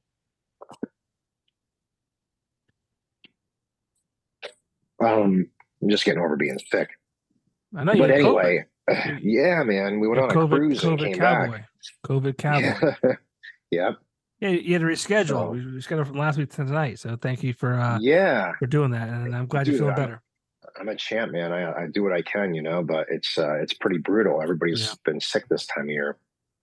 But anyway, back to the music. So I started recording at Joe Loftus' studio, JL Studios, Great and place. yeah, he's a great producer. So that's kind of where everything started. And I didn't really know what I wanted to do, what style of music I wanted to play. I just had a bunch of stuff I've always written for the last how many years. Um, we kind of just went in there and it started sounding more like a country rock style that I was playing. And I grew up on country music, listening to a lot of Alan Jackson, Joe Diffie, Willie Nelson, and so we started just writing, and that's kind of where all the creativity started. So the first album that released was the Jokers and Thieves. It was more like a country rock album, and it has like a mix of everything on there. And most of the songs I write, some of them are things I can relate to, that experiences that happened in my life. Not necessarily all of them. Some things are just ideas or a concept that comes up in my mind that I feel some people can relate to.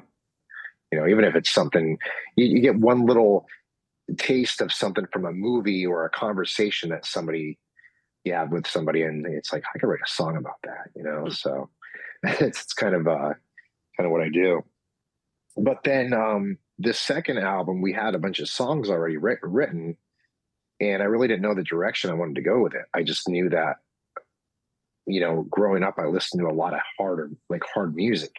So I was a big like '80s fan, a lot of hair bands. So the music is more of a heavier style that we're playing, with a little mix of some country in there. But the song "Devils Need Jesus" was more based off of like I said, like the social media, the influences that we're being poisoning our minds, and how musicians and movie stars are being conditioned in this like elite society, and they want to control people in the industry. And I just feel like there's more hate, more evil, and there needs to be more people need to find more self-worth and find more, not say, like, I'm not a big religious person, but a lot of my songs talk about God, or they'll talk about the devil, because I always feel that everybody in the world always has both sitting on their shoulder. Some really don't know what direction to follow. So I just feel that there's needs to be more positive stuff in this world and get rid of the evil. I just heard something or read something recently. It's Mm-hmm. funny you sent the song over. That literally the devil needs Jesus or Jesus needs the devil, like Mm-hmm. to coexist. And I Right. forget, I should have looked it up before we did this, but it was something along the lines of like there wouldn't be one without the other. Mm-hmm. If you imagine, like, if it was just Jesus and there was no sin, there was no um what do you call it, like, a figure trying to want you to do bad things, like, you know Jesus would just be Jesus. Like, it would just be like all right, everything's fine. Mm-hmm. I think that's what it was. I forget exactly. I should have looked it up, but I didn't. Well, I mean, even like, there's times where like, and be honest with me. Do you ever like sit there and something crosses your mind and you're like, wow, where did that come from? Oh, Why am I dude, thinking that? dude, Like, why would I think that? all the time.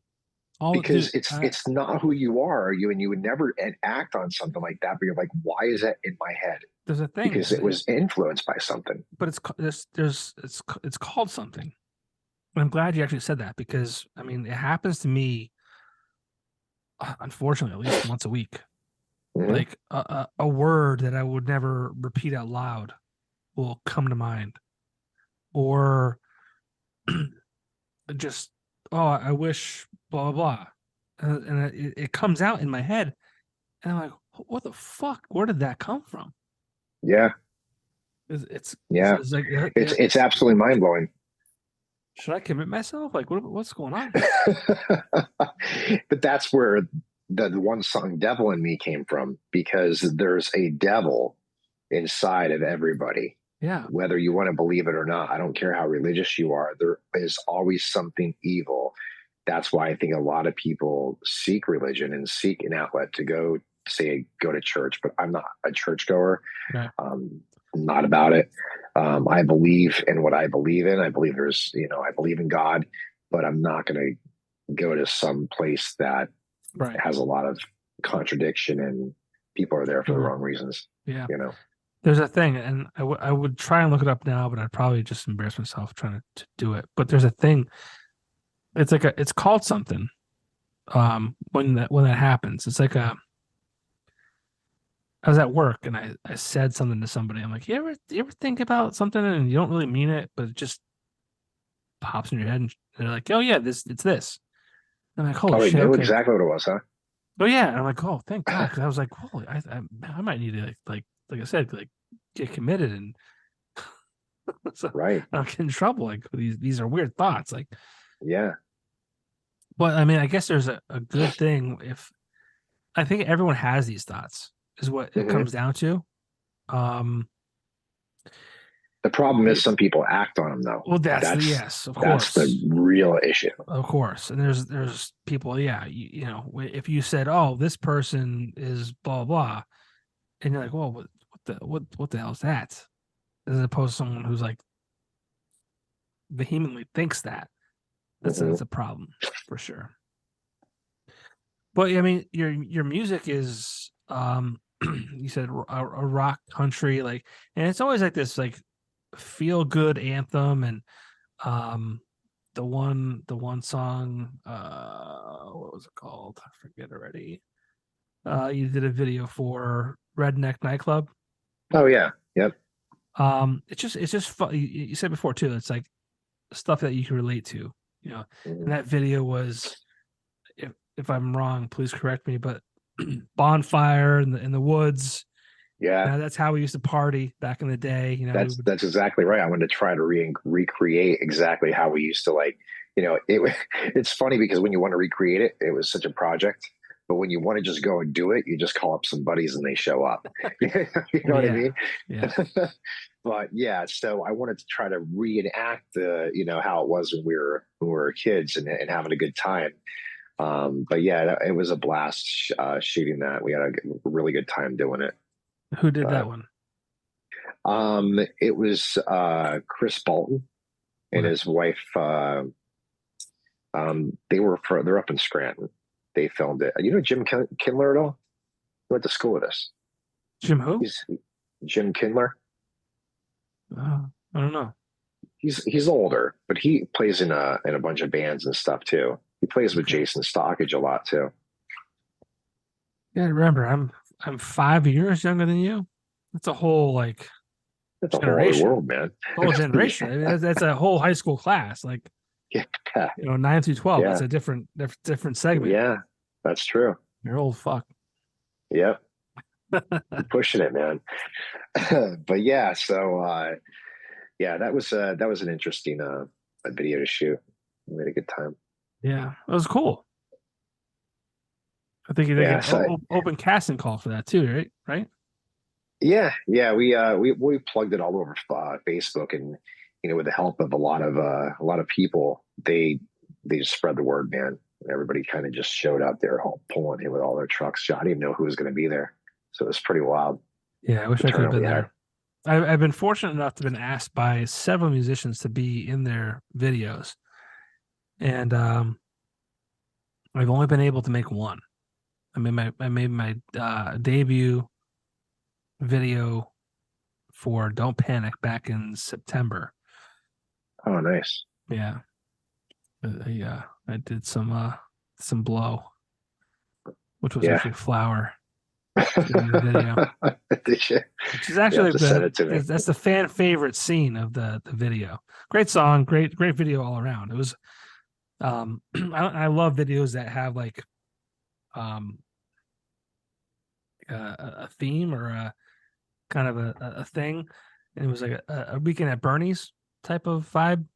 Yeah, that's You know, cool. yeah, it was good. It was really well done.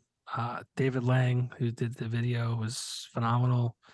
The guys in the band are very funny, inherently, and a lot of people say that I made the video, so I'll take it. There you go, man. That's awesome. But yeah, so it's but what I'm saying, it's cool to um, do open casts for or open calls for the videos, and I implore people to take advantage of that because it's a lot of fun. It's a long day, but you meet Yeah, great people. You meet great people along the way, and it's a little bit of a legacy. You can, that's something that will live far longer than all of us. yeah, absolutely. So That's cool. It's cool you got to do that. yeah, I'll send the link to that, but hopefully I'll make the next one if I'm I have invited. to see. I have to see what the next video is, huh? Well, yeah. What I mean, you have these two new songs. Are they being released? Are they released? Are they um, being released? they're Or not what's the they're plan? not released yet. The thing is that I'm kind of just this second album kind of took a turn, and we were just laying songs out. Really didn't have a direction, but like I said, then everything that I have, all these songs with like the devil and Jesus and God related to it, I'm like, you know what? I'm going to put all this stuff together because what we're going through in the world right now, everybody needs a little bit more kindness and love, and they need to find more self-worth. And so everything that's evil and good is kind of coming from left and right. So I'm going to put all these together. And there's always a song there too about there's a song that's going to be coming up, and it's called Red, White, and Blue, and it's about kind of like the Navy in a sense. There's Okay, a kid that's living at home, goes in the Navy, and so I always have to throw something patriotic in there too because I just love our country. of And course. so yeah, these songs aren't released quite yet. They will be soon, and I'd like to finish the album by next year and get it out.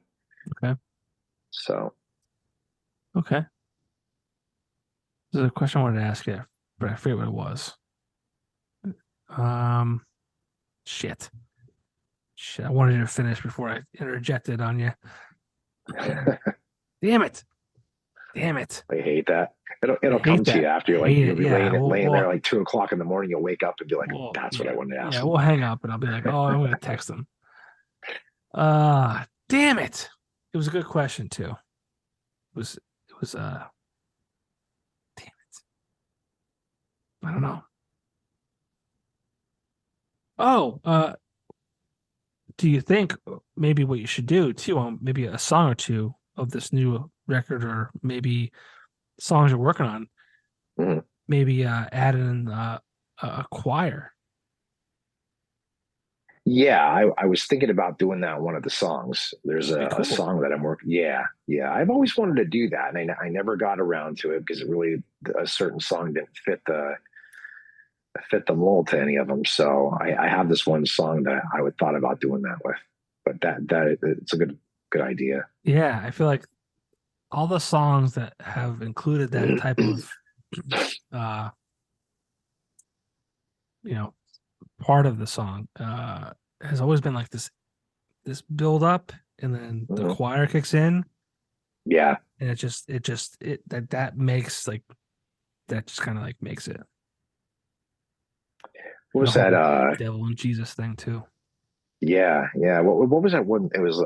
It reminds me of like a Poison song. What was that one song that they had? I mean, all those '80s bands did weird shit. I'm trying to remember because I'm sure. that's where I relate a lot of my music to that stuff back I'm then. sure U2 has done it. I'm thinking U2 has probably done stuff like that. Stand.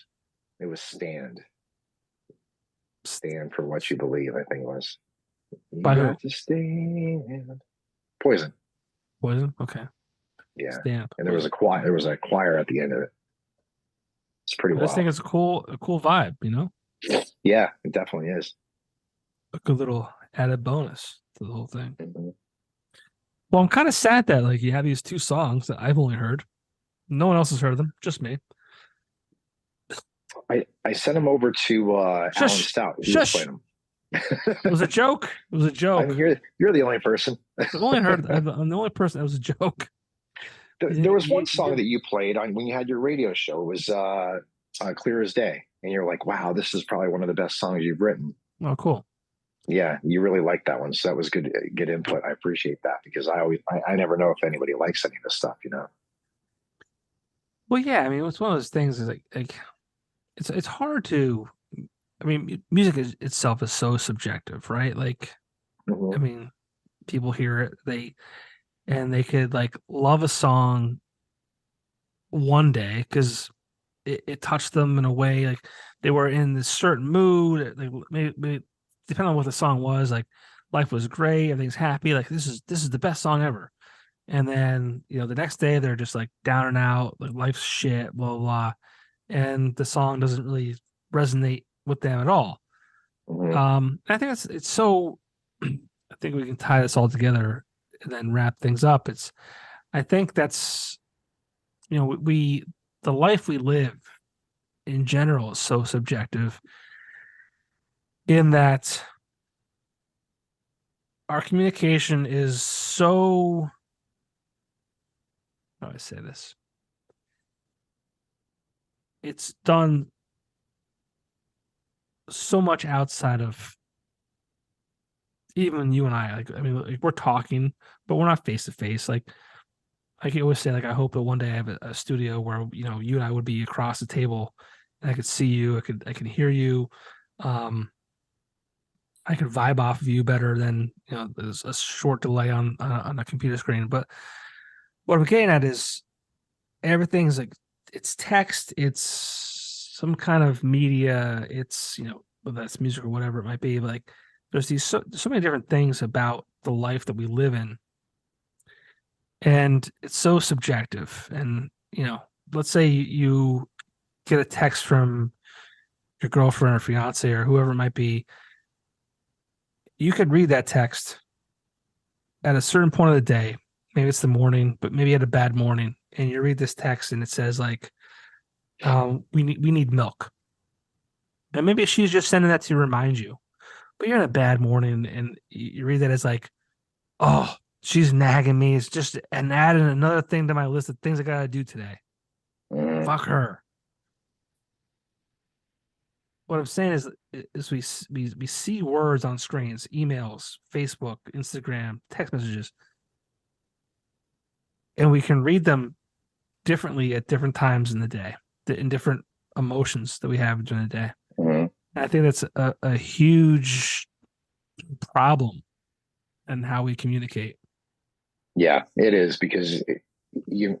I mean, I've done that. My daughter had messaged me a couple Right. times, and she was like, she would text me something, and I would say, okay, well, I guess she can't come tonight. Well, because she was busy doing something else. Well, that's not what she meant. And so, like, I'll forget to pick her up. And she's like, are you coming to get me? And I'm like, what are you talking about? I thought you weren't coming. She's like, no, read your text message. So I read it again. I'm like, oh my God, I skipped over that one word. Yeah. And it's because I think we're just preoccupied with so much that we're losing focus on what the important things are. Yeah. It's You just it's know? if she was in front of you, that would be a different conversation. Hmm. A Yeah. 110% different conversation. But because it's just words on a screen, you can't Hmm. you don't know cadence, you don't know tone, nothing. And it's just like you read it how you want to read it in that moment. Yeah. And it's such a poor fucking way to communicate. I Yeah. mean, Well, it is because I mean, just like you don't understand what the emotion is behind it. no, So you read it however you want to read it. Although sometimes you get defensive and they're like, what are you talking about? That's not what I meant. And I'm like, well, that's exactly. how you said it. No, I didn't say it like that. And then it becomes an argument. Well, it's just Yeah. because And it gets that's how I worse. It feel. just gets worse. Yeah. It just snowballs. And I hate it. I hate. I mean, I love the fact that we're doing this. Love it more if we were face to face because I think there's no better way to have a conversation than face to face. But so much of our lives right now, like we don't want to be on the phone. I mean, I hate the phone. I don't want to talk on the phone. I don't want to hold it up my ear and have that awkward, like, is this conversation over type thing, like, blah, blah. But we need to get more of that, I think. Yeah. And I think, I mean, we can wrap it up and all, like, think about the communication you have with customers. You know, if it's over the phone, you're taking the time to effectively communicate. If it's face to face, you're doing a better job because it's face to face. You know, strength or weakness, communication, being open, being honest, being all those things, and having that platform be a positive place. And of course, your music, you know, just being a transparent, there's no kind of hidden things in that. It's this is the music, this is the lyrics, this is what I want to sing and talk about. Yeah, absolutely. And again, it's an outlet for me to, you know, display thoughts, you know, that I have in my mind, because work's consuming our life and children are consuming your life. So it's not always you get that opportunity to create and share personal stuff, you know, and to tell a story, you know, essentially. Right. Well, that's all I really have for you. I mean, it's, man, I appreciate it. It's been great, man. My computer's going to die. I think I'm going to die. It's late. It's late on a Wednesday evening. Dude, I'm old. I can't stay up past. I'm not far behind you, dude. I'm not. You know what I'm saying? My daughter's getting tubes on Friday because she's had like a 7th or 8th ear infection. Yeah, it's been. Oh, God bless her. It's been a challenging. Again, you know, and it's things like that. It's like, you know, as a husband and wife, you're just drained, and you say things or you text things. You don't mean them the way they come off, but you read them because, like, you're exhausted. Like, why are you being such a bitch, or why are you being such a dick, whatever it might be. And yeah, I mean, there's these things in our lives. If we just communicated, you know, face to face more often, we'd be in a better spot. But I mean, it's easier to communicate via text, and it's not a great part, but it's convenience. Yeah, you know. But, dude, I'm so happy we got to do this. I mean, yeah, I appreciate it, man. I've known you, like I said, since Addiction Clothing Company back in 06, maybe 07. That was 2010. 10. Jesus Christ. Yeah. Okay. Whatever. But you have this entrepreneurial spirit for as long as I've known you. So it's cool that you continue to, you know, have this successful glass business. You have this platform where you're trying to be positive and help people along the way, because we all need that. And then obviously the music is a great part of all of it. So, you know, thank you for doing what you do. Thank you for being a positive influence on the world around you. Yeah. And thanks for being a friend, man. Yeah, absolutely, man. I appreciate you, you know, inviting me on this. We had a great time. Absolutely. Well, hopefully I will see you in person. Yeah. Well, I'll drop in here and there, you know. Yeah. I'm not far away. Just ask me. Just ask me. I'm not in the same spot. Just ask me. We'll shake hands. We'll give a hug, and we'll shoot the shit. Yeah, absolutely, man. Buddy, thank you so much. Have a good night. Get some sleep. Adam Nulton. Check out his on Spotify. Check out the pages on social media. Strength overcomes weakness. Yep. And then obviously for all your glass needs, any windshield, Northeast Auto Glass. Northeast Auto Glass. Yeah, he's the guy. He'll take care of you. He'll walk you through the process. You got it, dude. Thank you so much. Appreciate it. Absolutely, man. Thanks for having me. Appreciate it. All right. Take care. All right. Bye.